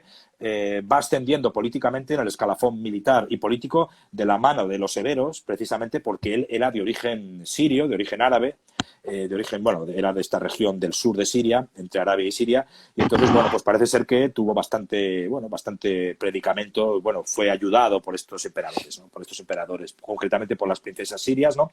Y entonces accede al poder enseguida y le tenemos como emperador, ¿no? Entonces, lo primero que hace Filipo el Árabe cuando llega al poder es establecer una paz con los persas. Según los persas, la paz fue comprada con $500,000 denarios, nada menos, o sea que digamos que tiene que desembolsar, bueno, un presupuesto importante. Y lo que hace después de esto es enviar una carta al Senado diciendo que tanto Timesiteo como Gordiano III han muerto, bueno, han muerto y ellos no tienen nada que ver, y envían las cenizas, además de Gordiano III, se la envían al Senado, pues bueno, para que reciba allí en Roma las exequias correspondientes. Es decir, digamos que de Filipo el Árabe, desde un principio, independientemente de si tuvo que ver o no en la muerte de Filipo, él quiere hacer las cosas bien, él quiere ser aceptado por el Senado, no quiere tener roces como tuvieron, por ejemplo, Maximino el Tracio y demás. Él no quiere verse como un usurpador, él quiere verse como un hombre que, de alguna forma, en mitad de esta gran batalla, de esta gran lucha que están teniendo en Oriente, pues bueno, él ha sido elegido emperador, puesto que los emperadores previos han muerto, nada más. Entonces él quiere verse así. Quizás, Carlos, no sé si te parece, quizás es uno de los estadistas más importantes de este siglo, ¿no? Junto con Galieno, quizás hasta Valeriano o Aureliano, pero quizás él destaca mucho, ¿no? A este nivel, ¿no? Como estadista. Yo creo que es una figura importante, al menos lo intenta seriamente, intenta restaurar un poco el orden, el equilibrio y un poco la inercia antigua de la vieja gloria, ¿no? Y ahora es cuando tiene que enfrentarse a muchos retos, entre ellos los persas. Efectivamente, primero tiene que salir de allí. Pero sí, él de alguna forma tiene muy buenas intenciones de gobierno. Y bueno, primero hay que salir de allí. Entonces, bueno, pues él hace estos pagos seguramente a los persas. Los persas tampoco, bueno, aceptan por supuesto los pagos y enseguida se retiran, puesto que sabemos que Sapor I solo es rey de reyes desde el año 242. O sea, han pasado muy poco tiempo, con lo cual él también tiene que estabilizar su situación en Persia, tiene que volver, tiene sus problemas también en retaguardia, tiene sus pueblos bárbaros propios, etcétera. Con lo cual, bueno, pues todos quedan de acuerdo y cada uno se va a su lado, ¿no? Los persas se van a sus asuntos y Filipo vuelve a Roma, y en el momento que vuelve a Roma, bueno, pues él pues hace una serie de labores de gobierno bastante interesantes, ¿no? Bastante, de alguna forma, principalmente encaminadas a establecer dinastía, puesto que él, bueno, pues nombra una serie de cargos familiares, les dota de una serie de cargos importantes, ¿no? Y demás, y bueno, pues llega a Roma, ya digo, en torno al año 248, él se muestra ante el Senado como una figura poderosa, ¿no? Como una figura que ha sido capaz de conseguir la paz con los persas, ¿no? Los senadores, perdón, no sabemos si quieren creerle o no, pero en cualquier caso no les queda más remedio, ¿no? Con lo cual aceptan a este emperador de origen, de orden ecuestre, ¿no? Entonces, bueno, en este momento es cuando se celebran además las celebraciones del milenario de Roma, estamos en el año 248, Roma cumple 1000 años, ¿no? Y bueno, pues tienen lugar una serie de ludi del milenio, ¿no? En las cuales pues hay una serie de, bueno, pues de celebraciones majestuosas, ¿no? Etcétera. Hay acuñaciones de monedas, ¿no? En las cuales se leen cosas como securitas orbis, ¿no? Aequitas publica, fecundas temporum, ¿no? Es decir, digamos que estamos encaminándonos hacia una nueva edad dorada gracias al gobierno de Filipo el Árabe, que casualmente coincide con el milenario de Roma. Entonces, todos estos años convulsos tienen que quedar atrás y estamos en una nueva dinastía, la dinastía de Filipo el Árabe, ¿no? Lo que pasa es que lo que dices tú, hay problemas en fronteras, principalmente no solo con los asánidas, que había salido, digamos, había salido indemne, por así decirlo, de ellos, sino que hay una serie de usurpadores, ¿no? Sobre todo en el Danubio, tenemos a cierto Pacatiano, tenemos a cierto Silvanacus en la Galia, tenemos a Jotapiano, que es un usurpador que surge en Oriente. En el momento que Filipo el Árabe se va, deja a cargo de las provincias orientales a su hermano Prisco, que parece ser que se comporta como un tirano allí. Entonces enseguida surge un usurpador, Jotapiano, que lo que pretende es acabar con este tirano de Jotapiano, ¿no? Perdón, con este tirano de Prisco. de Prisco, ¿no? Que es el hermano de Filipo, ¿no? Entonces, bueno, en este momento, mientras él estaba enfrascado en estas celebraciones del milenio de Roma, pues se produce un ataque por parte de los godos a gran escala en el Danubio, en el Bajo Danubio, en la región de Moesia. Es un primer aviso de lo que vendrá después, que será la gran invasión del año 267, en la cual los godos no solo rompen el Danubio, sino que directamente saquean Grecia, Creta, etcétera. O sea, son brillantes piratas ahora saqueadores desde sus bases en el Dniester, en el Dnieper y en los grandes ríos ucranianos, ¿no? De la ribera norte del Mar Negro. Desde ahí lanzan sus barcos, ¿no? Y saquean buena parte de Oriente, ¿no? Bueno, pues esto es un aviso, lo que ocurre ahora en torno al año 250, cuando los godos rompen el Danubio, ¿no? Y, bueno, pues es casi imposible detenerlos ahora mismo.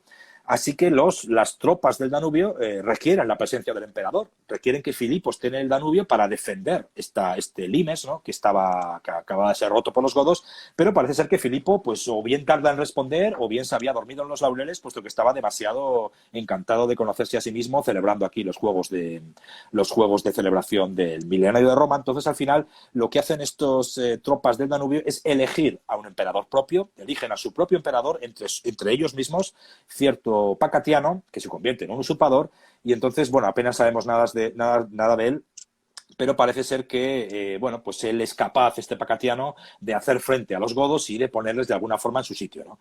Entonces, bueno, pues esto a Filipo el Árabe no le sienta nada bien, y lo que hace es enviar a uno de sus hombres de confianza al Danubio a acabar con este usurpador pacatiano, ¿no? Entonces, ¿quién es el hombre que Filipo el Árabe elige para ir al Danubio a acabar con este usurpador? Pues este hombre es un hombre llamado Decio. Es cierto, Decio, ¿no? Decio, Un personaje tremendo también, Decio, ¿eh? Efectivamente. Un personaje tremendo, de orden senatorial, con rancio, abolengo, ¿no? Como se diría. Y a una persona de edad avanzada que no tiene nada que perder y dispuesta a todo. Apegado a las viejas costumbres, como sabemos. De hecho, será un brillante perseguidor de cristianos, aunque él provoca esta persecución, ya hablaremos de ella ahora. Pero en cualquier caso, sí, era un hombre... de hecho, era un tipo también experimentado, porque era mayor, como tú dices. De hecho, él dice que cuando él es enviado al Danubio para acabar con este pacatiano, él dice que vamos rápido, que tenemos que acabar con este usurpador, y él dice, no nos demos ninguna prisa. Dice, vamos a ir despacio. Dice, yo os garantizo que antes de que nosotros lleguemos, solo con la sola noticia de que las legiones imperiales desde Roma y gobernadas, digamos, comandadas por mí, se acercan al Danubio, ya verás como las propias tropas danubianas acaban asesinando a este pacatiano. Y efectivamente así fue. Es decir, cuando ya se acercaban las tropas imperiales, directamente lo que hicieron estos que acababan de elegir a Pacatiano, así le eligen, así le asesinan. De hecho, no sé si estuvo algunos meses gobernando solo como emperador, como usurpador, ¿no? Entonces, Decio llega al Danubio, controla enseguida la situación y, bueno, pues... parece ser que hay unos altercados, hay unas luchas ahí con los godos y, bueno, controla, ya digo, enseguida la zona. ¿Y qué pasa? Cuando las tropas se acababan de asesinar, primero habían elegido a Pacatiano y luego la habían asesinado, cuando se dan cuenta de que Decio es un tipo de cierta importancia, es una persona capaz de dirigir a las tropas, capaz de poner orden en la situación, pues le eligen emperador a él. Es decir, acabamos con Pacatiano y elegimos a Decio. Decio se convierte, sin él quererlo, sin él desearlo, puesto que él era un enviado de Filipo, se convierte en un usurpador. Y entonces él parece ser que no le hace mucha gracia, pero al final no le queda más remedio, si no quiere ser asesinado por las tropas que acababan de nombrar de emperador, no le queda más remedio que aceptar la púrpura, y entonces se convierte en emperador en el Danubio. En este momento esto a Filipo no le hace ninguna gracia y se produce un enfrentamiento entre Filipo el Árabe, emperador en Roma, y Decio, emperador en el Danubio. Esto se resuelve en verano. Vaya duelo, ¿no? Vaya dos titanes enfrentados, ¿eh? Porque ambos emperadores son realmente de talla histórica. Efectivamente. De hecho, Filipo, bueno, claro, él estaba haciendo mucho esfuerzo por hacer un gobierno fuerte en Roma, ¿no? Por ganarse lealtades, etcétera, y Decio era una persona con mucho prestigio, con lo cual eran un choque de titanes que se produce en verano del año 249, en la batalla de Verona, que se resuelve felizmente para Decio, que directamente, bueno, pues este Filipo el Árabe resulta muerto aquí, y entonces aquí termina el reinado de Filipo el Árabe y empieza el reinado de Decio en el año 249. Solamente gobierna 2 años, hasta el año 251, pero sí que pasó la historia este Decio por las cosas importantes que hizo, ¿no? De hecho, Decio era un hombre, como tú bien dices, de orden senatorial. Hacía tiempo que no teníamos un emperador de tanta calidad, ¿no? Con esta cuna tan alta cuna frente a diferentes emperadores de orden ecuestre o directamente de origen humilde, como es el caso de Maximino el Tracio. Entonces, bueno, pues cuando llega la púrpura tiene alrededor de 50 años, tiene una amplia experiencia. Decio había sido gobernador de Hispania, había sido prefecto de Roma, fue cónsul en el año 232, etcétera. Entonces, bueno, él había acabado también con este usurpador pacatiano. Bueno, era un tipo con bastante experiencia, y los 2 puntos fundamentales de su gobierno, podemos decir, en el caso de Decio, son 2 cosas. Uno, política interior, y otro, política exterior, ¿no? En política interior, tenemos la necesidad que tiene Decio de... Él es consciente de que hay una crisis en todos los sentidos en Roma ya, es decir, están pasando ya demasiados años y aquí la dinastía no está cuajando. Entonces él achaca esta crisis, ¿no?, a la pérdida de los viejos valores tradicionales romanos, ¿no? Entonces él es un hombre de rancio abolengo, apegado a las viejas costumbres. Aquí vemos el mapa de la expansión del cristianismo en Roma, efectivamente. Es un hombre apegado a las viejas costumbres y entonces él hace dos cosas. Por un lado, en política interior, es hacer todo lo posible para que las viejas costumbres, los viejos dioses, vuelvan a imperar en Roma y de esta manera conseguiremos recuperar la gloria perdida de Roma. Por un lado, en política interior. Y en política exterior, su gran problema serán los godos, ¿no? Serán los godos, como veremos enseguida, ¿no? Entonces, hay una serie de problemas allí. En cuanto a las viejas costumbres, hace dos cosas. Por un lado, reaviva la figura del censor. El censor es un cargo de cierta importancia que existe desde el siglo V antes de Cristo, ¿no?, y que se elegía cada 15 años, ¿no? La figura del censor se encargaba del presupuesto, se encargaba de hacer los censos, evidentemente, para las elecciones, se encargaba también del tesoro público, ¿no?, se encargaba también de la supervisión de la moralidad pública, etcétera, ¿no? Entonces, este cargo fue abolido por Augusto. En el momento que llega al Principado, Augusto se encarga, él directamente asume las funciones del censor y esta figura un tanto arcaica desaparece. Bueno, pues lo que hace Decio es recupera la figura del censor, ¿no?, y la reaviva, ¿no? Y no solo la reaviva, sino que la da amplios poderes, un montón de poderes civiles a esta figura. Entonces él, cuando reaviva esta figura del censor para de alguna forma reactivar esas viejas costumbres romanas perdidas por culpa de la falta de las cuales Roma está en crisis, él elige a un personaje que sea capaz de ejercer la función de censor, y el personaje que él elige es a un hombre llamado Valeriano. Valeriano, sí, efectivamente. Valeriano es el encargado, o iba a ser el encargado de ser censor de Roma, fijaos. Lo que pasa es que Valeriano no acepta el cargo. Valeriano, él es consciente de que es mucha la responsabilidad de este cargo de censor y lo rechaza. En cualquier caso, ya vemos un poco las maneras a las que apunta Decio con la recuperación de estas viejas costumbres. Y otra forma que vemos y que tiene Decio de recuperar las viejas costumbres es mediante, de alguna forma, una muestra de respeto hacia los dioses tradicionales de Roma. Entonces, él lo que hace es poner en marcha un edicto de sacrificio a los dioses de Roma, en torno al año 250, que es cuando el cristianismo ya veremos que está plenamente asentado en el imperio en este momento. Y, bueno, en general, ninguna religión tenía demasiados problemas para hacer un sacrificio, para hacer una pequeña libación, quizá, o recitar una oración, comer algo de carne consagrada, quizá, frente a los dioses de Roma para rendirles homenaje, ¿no? Entonces, bueno, en este sentido, Decio pone en marcha este edicto de sacrificio para obligar a todos los habitantes del imperio.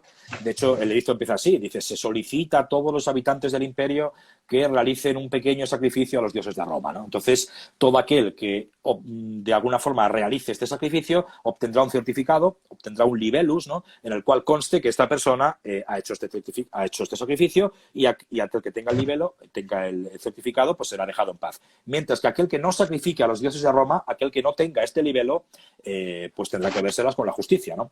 Entonces, claro, no es una ley que esté especialmente, digamos, dirigida contra los cristianos, pero Decio era muy consciente que los cristianos era una religión que en este momento, bueno, pues su reino, digámoslo así, no era de este mundo, ¿no? Es decir, la religión cristiana no es una religión que piense en la política actual de Roma, sino que ellos, digamos, se comportan como ciudadanos normales y corrientes, pero su Dios, sus creencias, digamos, su teología, está pensando en el más allá. Es decir, ellos, por un lado, eso, y por otro lado, ellos no creen en los dioses de Roma. Ellos piensan que los dioses de Roma son dioses de mármol, dioses que o bien son inexistentes o bien no les dicen absolutamente nada. Ellos son estrictamente monoteístas, creen en su Dios y ya está. Entonces, claro, debido a esta ideología, digámoslo así, esta religiosidad propia de los cristianos, muchos de ellos tuvieron verdaderos problemas para sacrificar a los dioses de Roma. Es decir, yo, que soy cristiano, no puedo sacrificar o puedo dedicar una oración a los dioses que ellos consideraban dioses paganos, dioses inexistentes,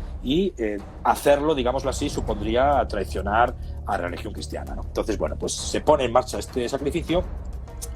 Y bueno, pues ¿qué es lo que ocurre? Que gran parte de los cristianos, cuando se ven en la tesitura de tener que sacrificar a los dioses de Roma, haciendo virtud a este edicto de Decio,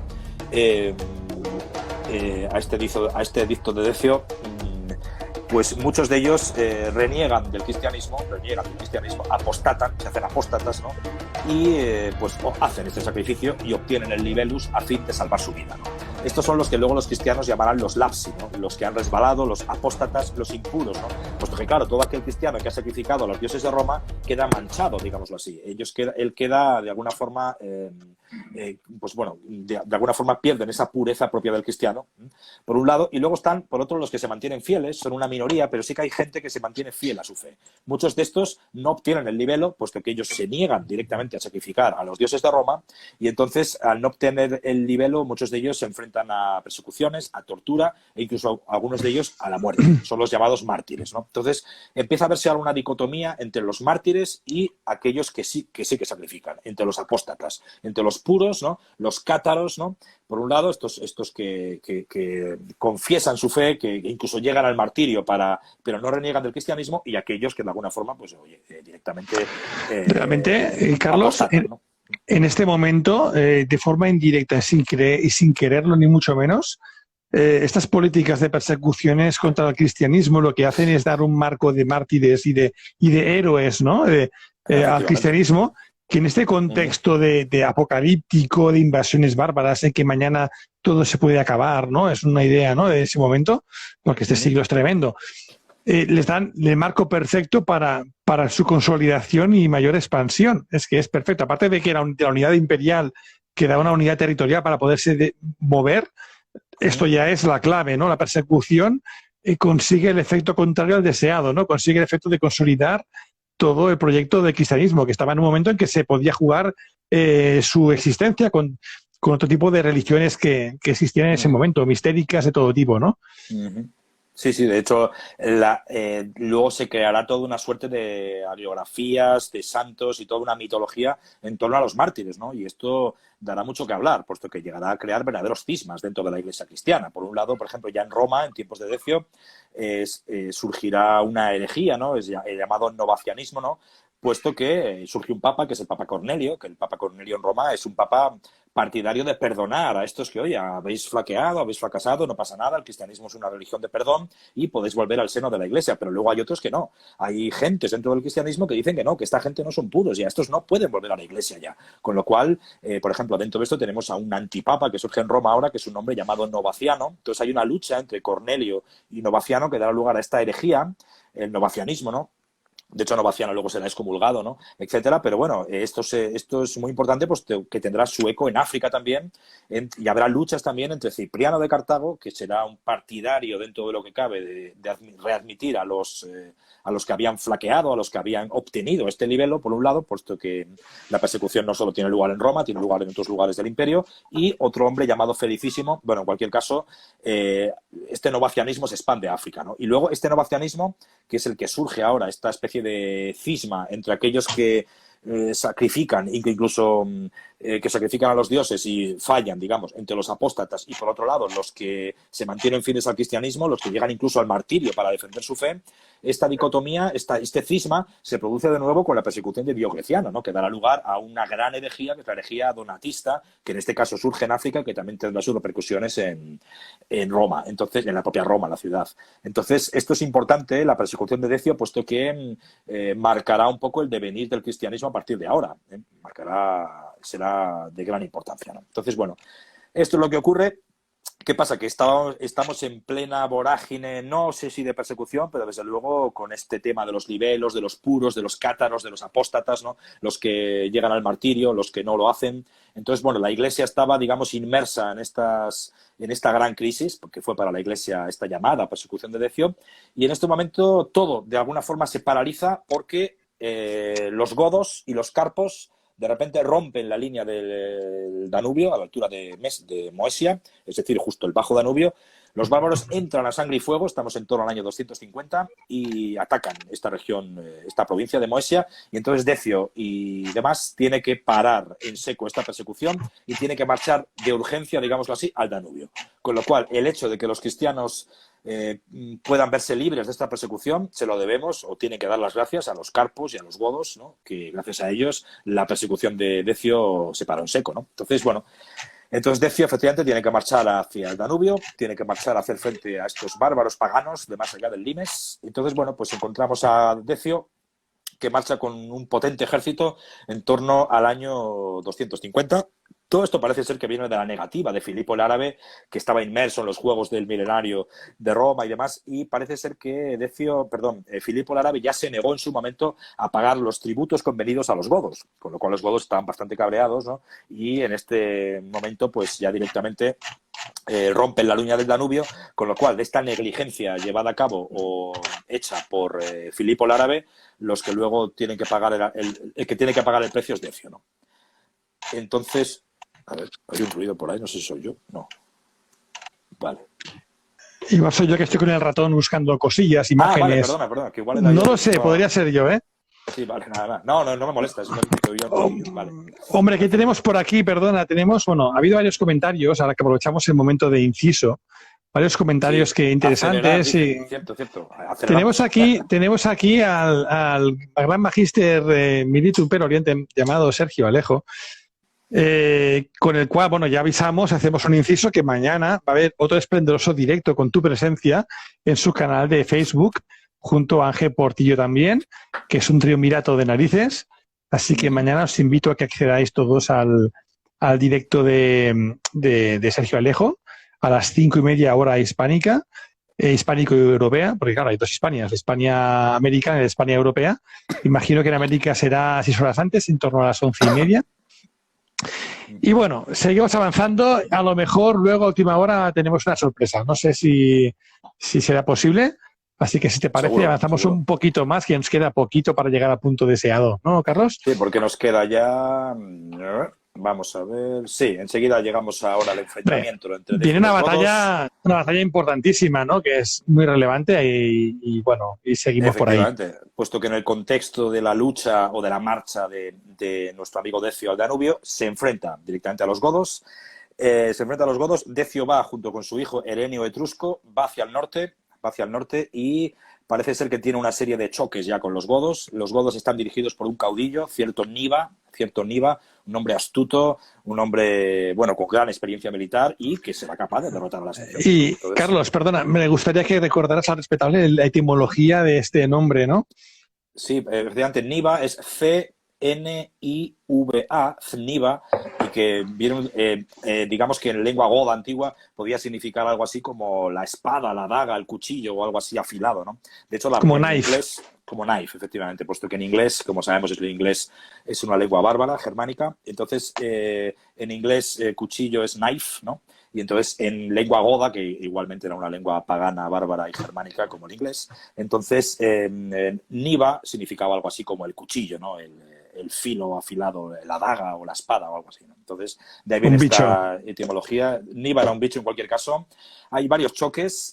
Parece ser que ellos son capaces, incluso los godos, de saquear la gran ciudad de Filipópolis.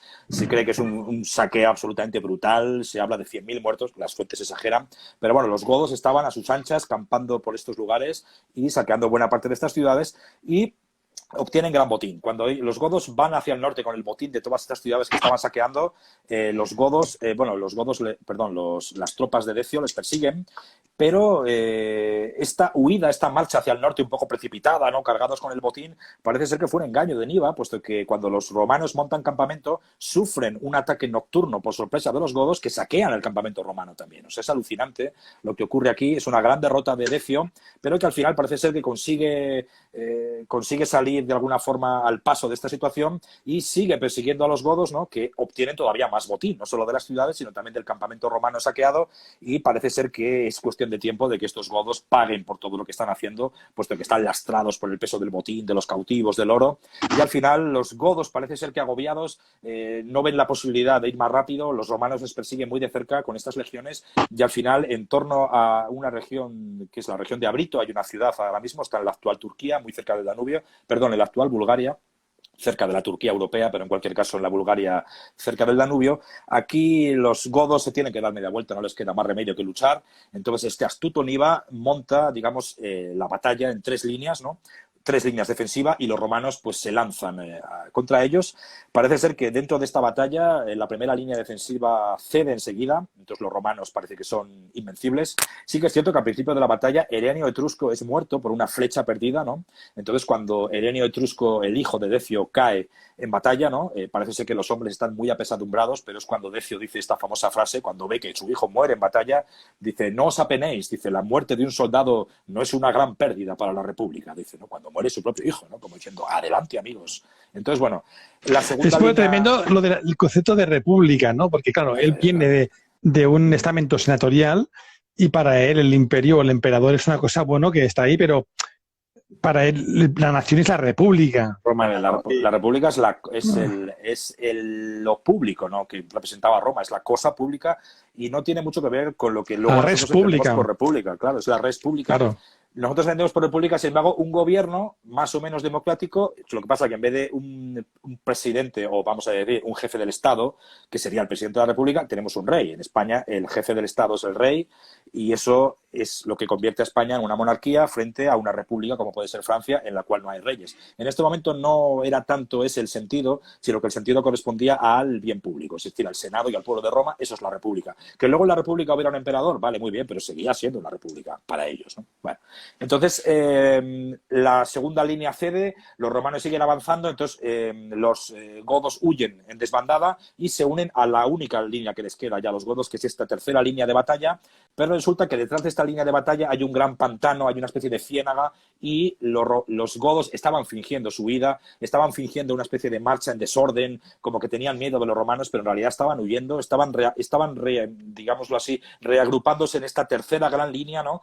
Que está retrocediendo, está dejando entrar a los romanos y les están rodeando y los romanos están entrando en la ciénaga, ¿no? Y ahí de repente, con el peso de las armaduras, que una ciénaga que yo creo que no les cubría por los tobillos precisamente, sino que muchas veces no harían ni pie, o sea, igual les llegaba el agua por el cuello y demás, y ahí en esa situación tan dura con las armaduras, los caballos, etcétera, tenían que luchar contra los godos que directamente masacran las legiones a placer. El propio emperador es muerto y su cuerpo nunca se encontró, puesto que muere en batalla y es comido, digamos, por los peces. O sea, que esto fue la batalla de Abrito, una cosa, un gran desastre. Desastre. ¿No? Lo que faltaba. Yo creo que está en el top 10, ¿no? En el top 10 de las grandes derrotas de Roma, seguramente, ¿eh? No sé, en nivel de bajas a lo mejor, ¿no? Hubo derrotas muy grandes también en las guerras púnicas, con muchas bajas y tal. Pero realmente en este momento, esta derrota respecto a los godos les deja muy mermados, ¿no? La posición de Roma queda entredicho y por supuesto, mueren dos emperadores. Mueren dos emperadores. Es que no solo es a nivel de pérdida de legiones, de hombres, sino es que un mismísimo emperador de Roma es muerto en batalla. Porque todo el mundo habla de Valeriano, que eso ya será el acabose, ¿no? Cuando Valeriano es capturado por los persas, pero es que antes ya un emperador había sido muerto en batalla, que no había ocurrido, tampoco nunca. Entonces... Y justamente, Carlos, en este momento, hablando de Valeriano, en este momento de vacío de poder en esta gran derrota de Abrito, ¿qué ocurre? ¿Quién se alza con el poder? Pues hay un interregno ahora, porque claro, las legiones quedan ahora muy maltrechas, apenas quedan efectivos, pero claro, hay que salir de allí como fuera. Entonces, para salir de allí, digamos que las tropas nombran a un emperador de emergencia, no es un usurpador, puesto que no había ningún emperador en Roma tampoco, o sea, es decir, Roma no tiene emperador, entonces eligen a cierto Treboniano Galo, que era un hombre de origen senatorial también, muy amigo de Decio, es decir, bueno, pues es un emperador legítimo, digámoslo así, y entonces en este momento... Inciso, según algunas fuentes, este hombre dicen que pudo llegar a conspirar con los godos para en este suceso, ¿no? de Abrito, conseguir la púrpura. ¿Tú qué opinas de ello? No, no creo. Ten en cuenta que un altísimo precio hubiera pagado por conseguir la púrpura, que es la aniquilación de legiones enteras. Entonces, no creo que haya llegado a tanto, vamos, yo no me consta. De hecho, además, es que este Treboniano Galo era muy amigo, además de la familia de Decio, era amigo de Valeriano también, es decir, eran grandes senadores que tenían una relativa buena relación entre ellos y no me consta. Eso, bueno, pueden ser pues rumores, leyendas que vienen después, porque son todos además rumores y fuentes tardías los que pueden sugerir eso, pero desde luego no no me consta. No hay indicios reales, ¿no? No, eso pasaría en Juego de Tronos, pero aquí no. Esto es mejor que Juego de Tronos. Exacto. Entonces, bueno, eso es. Entonces, bueno, pues el Senado, mientras tanto, bueno, Triboniano Galo es un emperador ahora en el Danubio, y el Senado elige emperador a Hostiliano. Hostiliano era el otro hijo que le quedaba a Decio, puesto que Decio, su hijo Herenio Etrusco, muere en batalla, pero su otro hijo, Hostiliano, queda en Roma. Entonces hay dos emperadores, uno en Roma y otro en el Danubio. Y parece ser que Triboniano Galo, en vez de marchar contra Roma y acabar con este hijo de su amigo Decio, con este Hostiliano, que podía ser un poco la competencia, directamente le reconoce como emperador, y antes de que Roma fuera una guerra civil, pues deciden llegar a la concordia. Entonces, bueno, de alguna forma es una decisión que denota un gran sentido del deber, de la responsabilidad por parte de este emperador. Y bueno, pues al final esto es lo que ocurre. Entonces hay unas negociaciones de paz con los godos, por supuesto. Los godos se van con su botín intacto, y encima los godos someten a tributo a Roma, que se compromete a pagar un tributo anual. Entonces este Triboniano Galo tiene que tomar esta decisión tan dolorosa, pero no queda otra. Si queremos salir de allí con vida, ir a Roma y de alguna forma pues intentar restaurar todo un poco, ¿no? ¿Qué ocurre? Voy un poco rápido porque en cuarto de hora terminamos, ¿vale? Para si queréis, vamos, para que luego entre nuestra pequeña sorpresa, si te parece bien. Entonces, bueno, Muy ya bien. queda poquito, ¿vale? Y así lo dejamos donde dijimos que lo íbamos a dejar. Entonces, Genial. Fijaos que en este momento la situación del Danubio es tremendamente complicada, ya digo. Entonces, Triboniano Galo va a Roma.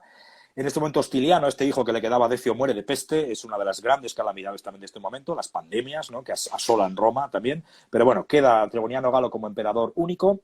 Y mientras está gobernando Roma, pues Niva parece ser que no sé si no recibe los pagos a tiempo o simplemente le había cogido el gustillo a esto de saquear ciudades, independientemente de si le pagaban o no, que Niva vuelve a romper la línea del Danubio y vuelve a seguir saqueando. Con lo cual esto sienta muy mal a Triboniano Galo, pero Triboniano Galo no puede reaccionar porque él está en Roma ahora mismo. Entonces, las tropas del Danubio en este momento nombran a un nuevo emperador, a un usurpador en este caso, que se llama Emilio Emiliano. Emilio Emiliano reorganiza las maltrechas legiones del Danubio, pone orden allí, envía a Niva de vuelta al norte del Danubio y claro, él se empodera, él se convierte en un emperador en el Danubio. Lo que pasa es que ocurre una cosa muy interesante ahora, y es que por primera vez este Emilio Emiliano, este usurpador del Danubio, no quiere marchar sobre Roma, no quiere marchar sobre Italia, sino que quiere ser solamente emperador en el Danubio, ya está. Quiere su pequeña parte del pastel. Esto es una tónica dominante porque enseguida veremos esto en Oriente y lo veremos en la Galia, cuando los emperadores galos solo se queden con la Galia, o los emperadores de Oriente, en este caso Zenobia de Palmira, solo se quede con Oriente. Ellos no quieren el poder absoluto, solo quieren su parte del pastel, ¿no?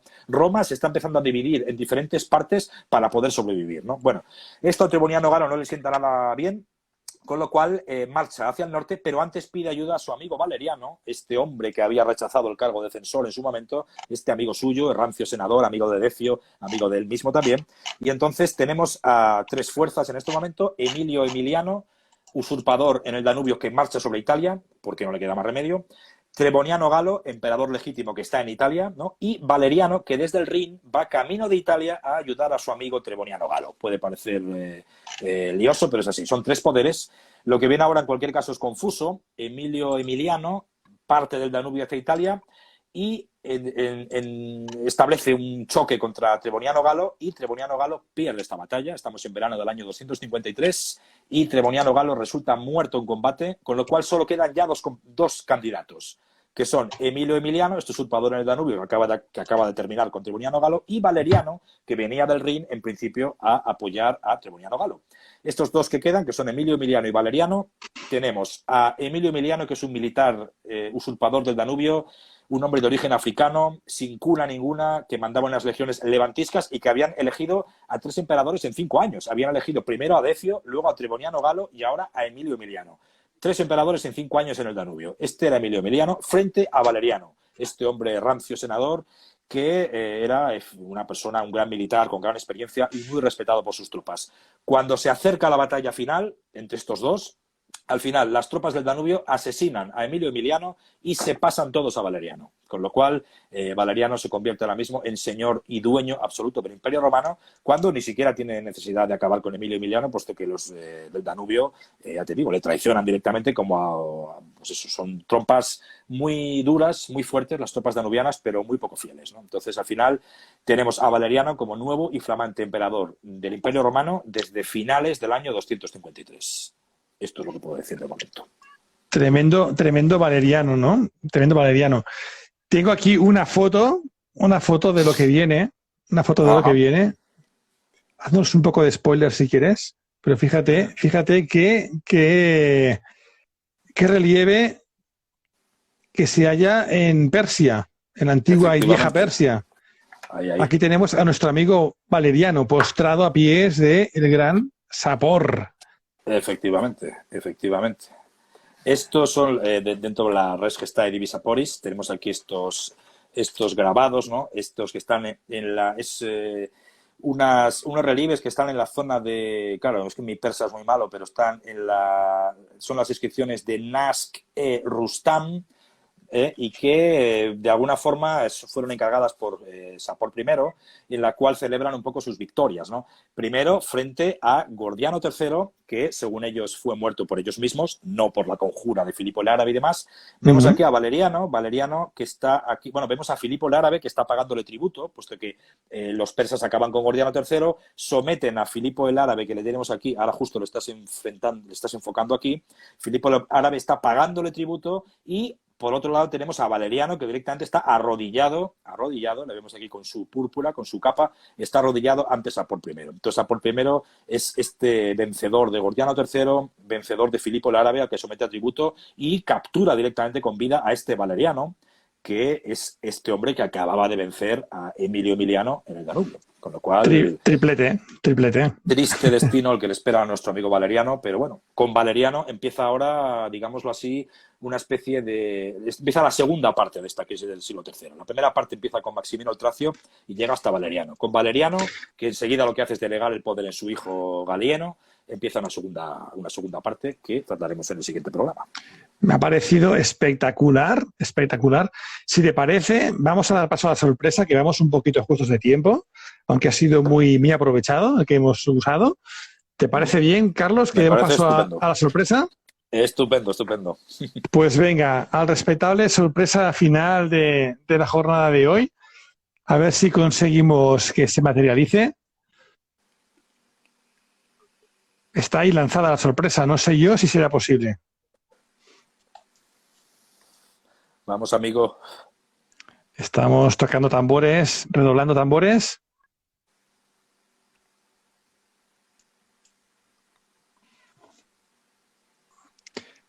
La invitación está lanzada, así que ahí estamos esperando.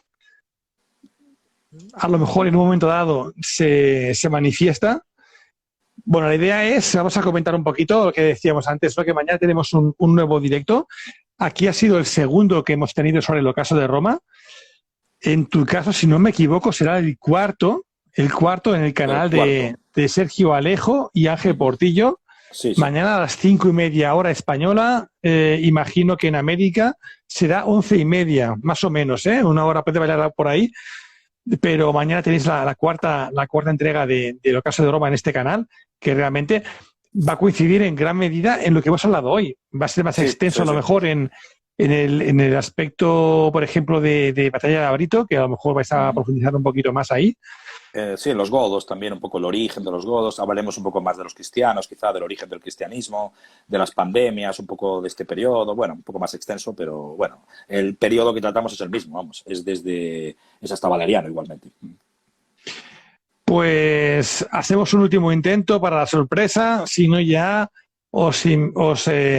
ya emplazo a que mañana os paséis por el canal de Sergio Alejo a las 5:30. Me parece que nuestro amigo Sergio, que estaba aquí programado para visitarnos, no está ahora mismo muy atento. Sé que estaba hoy con el grupo de recreación histórica Barquino Orients. No sé si va a desfilar o no, creo que estaba un poquito tocado, por lo que tengo entendido, pero a lo mejor estaba por ahí. Parece que no que nos responde, así que parece que no va a entrar. Pues no sé, Carlos, ¿qué tal? ¿Cómo te has sentido de nuevo aquí en Gloria de Roma? Muy bien, la verdad es que da gusto estar aquí entre amigos, aunque sea telemáticamente, pero la verdad es que encantado. Por eso me comentaba Sergio ayer que había estado tomando una caña y tal, y Sí, demás, y claro, es que eso es maravilloso, digo, yo ojalá pudiera vivir cerca de vosotros y de vez en cuando pues quedábamos y hablábamos un poco en persona. La verdad es que me dio envidia sana, y la nos verdad vamos es a que estupendo. encontrar. Tú lo sabes, tú lo sabes. Hombre, Yo, hombre. co- yo, aunque soy catalán, soy socio de un equipo madrileño de Ujú, fútbol, aunque eso no voy a decir cuál es. Y yo cada año, teóricamente, si todo va bien, yo voy a Madrid. Así que ujú. ya sé que tú no eres de Madrid, pero vives no muy No, lejos. Tú bueno, eres los dos, un castellano viejo, como sí, yo Dios soy, manda, como mi eso padre. es. Amén. Mi padre es de origen burgalés y, como siempre le digo, es un castellano viejo. Hombre, Así que hombre. tú estás cerca de Madrid, así que eso en cualquier momento podemos encontrarnos. Sí, yo estoy en Valladolid, o sea que nada, de Madrid estoy a nada, a 50 minutos en AVE, o sea que porque tenemos esta suerte de tener este trenecillo que nos lleva de aquí para allá. Y luego sí, mi familia también es burgalesa, o sea que bueno, si nos No me quieres que nos digas. encontremos, hombre, claro, yo mi pueblo, de hecho, a ver si ahora que tengo un poco de vacaciones, me puedo ir allí a las tierras del norte de Burgos, pegando con Cantabria, por esa región que es Vale. donde soy Cerca de original. Frías, por ahí, ¿no? Más o menos. Sí, bueno, Frías está más pegando a la región del País Vasco, un poco por ahí, La Rioja. Traspaderne y por ahí, La Rioja, efectivamente, y yo estoy más en la zona de Sedano, la zona que pega a las Loras, enseguida están ya las Merindades y luego ya está Qué Reynosa, toda esta bonito. zona. Por esa zona, sí. La verdad es que ahí se duerme muy bien en verano y hace un fresquito estupendo por ahí, por las Bardulias y toda esta zona. Y bueno, pues sí. O sea que ojalá nos encontremos. Seguro que sí, vamos, a mí no me cabe duda, vamos. Ojalá, Carlos, ojalá. Oye, pues ha sido un placer enorme. Para mí es un honor, como sabes, que vengas por aquí. Yo Ujú. invito al respetable que visite tu página web porque realmente es digna de estudio, Ujú. elocasoderoma.com. Eso es. Y también, bueno, están ahí los audios de tus programas, todos, pero Ujú. también de paso que la gente que use los podcasts de iVoox, que te busque también allí, que el mismo nombre, el Sí, sí. ocaso de Roma, Sí, en el que caso de es Roma hay una sección que ves la lista de episodios y desde ahí puedes pinchar y vas directamente a iVoox, porque claro, a mí solamente se me escucha en iVoox porque estoy en esto que se viene a llamar iVoox Originals, entonces solamente en iVoox. Pero bueno, desde mi página web se puede acceder. hay un pequeño paréntesis de episodios en los cuales colaboraste con Antena Historia, un canal Ujú. muy importante también de divulgación histórica. Sí, sí. Y bueno, pues ya tú lo vas explicando, ¿no? En tu canal y es fácil de Ujú. encontrar. Puedes llegar a todo el listado completo de programas. Sí, Y sí. realmente, pues yo te digo, de lo que he visto por ahí, de lo mejorcito o lo mejor. Así que te Muchas felicito por tu gracias. trabajo. Muchas Eh, gracias. así que nada, te espero aquí también en un tercer programa. Ujú.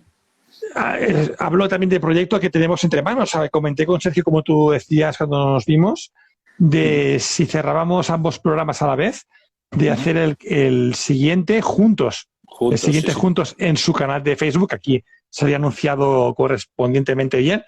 Y haríamos un programa a cuatro, que puede ser A cuatro. tremendo, Sí, sí, sí. que Sería nos una puede llevar, tetrarquía ahí.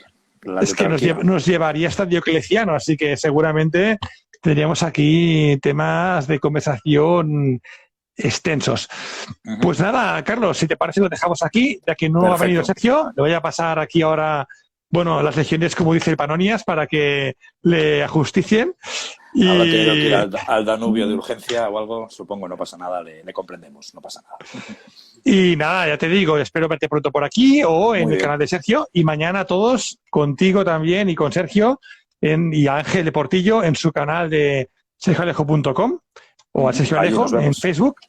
Y ahí Sí, estaré sí. yo para veros también. Allí nos vemos todos de nuevo y nada, y lo dejaremos en el mismo punto y luego el siguiente programa, ya los cuatro, para hablar del siguiente periodo hasta la tetrarquía. O sea que hay interesantes proyectos delante. O sea que muy bien. Magnífico. Perfecto. Pues oye, un placer enorme. Vamos a Igualmente. poner la música final de tu programa, que creo que también es muy bonito también y que la gente también se acostumbre a ella, la gente que no te conozca, y lo dejamos aquí. ¿Vale, Muy Carlos? bien. Pues nada, muchas gracias a ti y a todos los oyentes. Así que nada, nos vemos en la siguiente ocasión. Así que nada, Pues un abrazo muy fuerte, Carlos. hasta Hasta luego. pronto. Chao.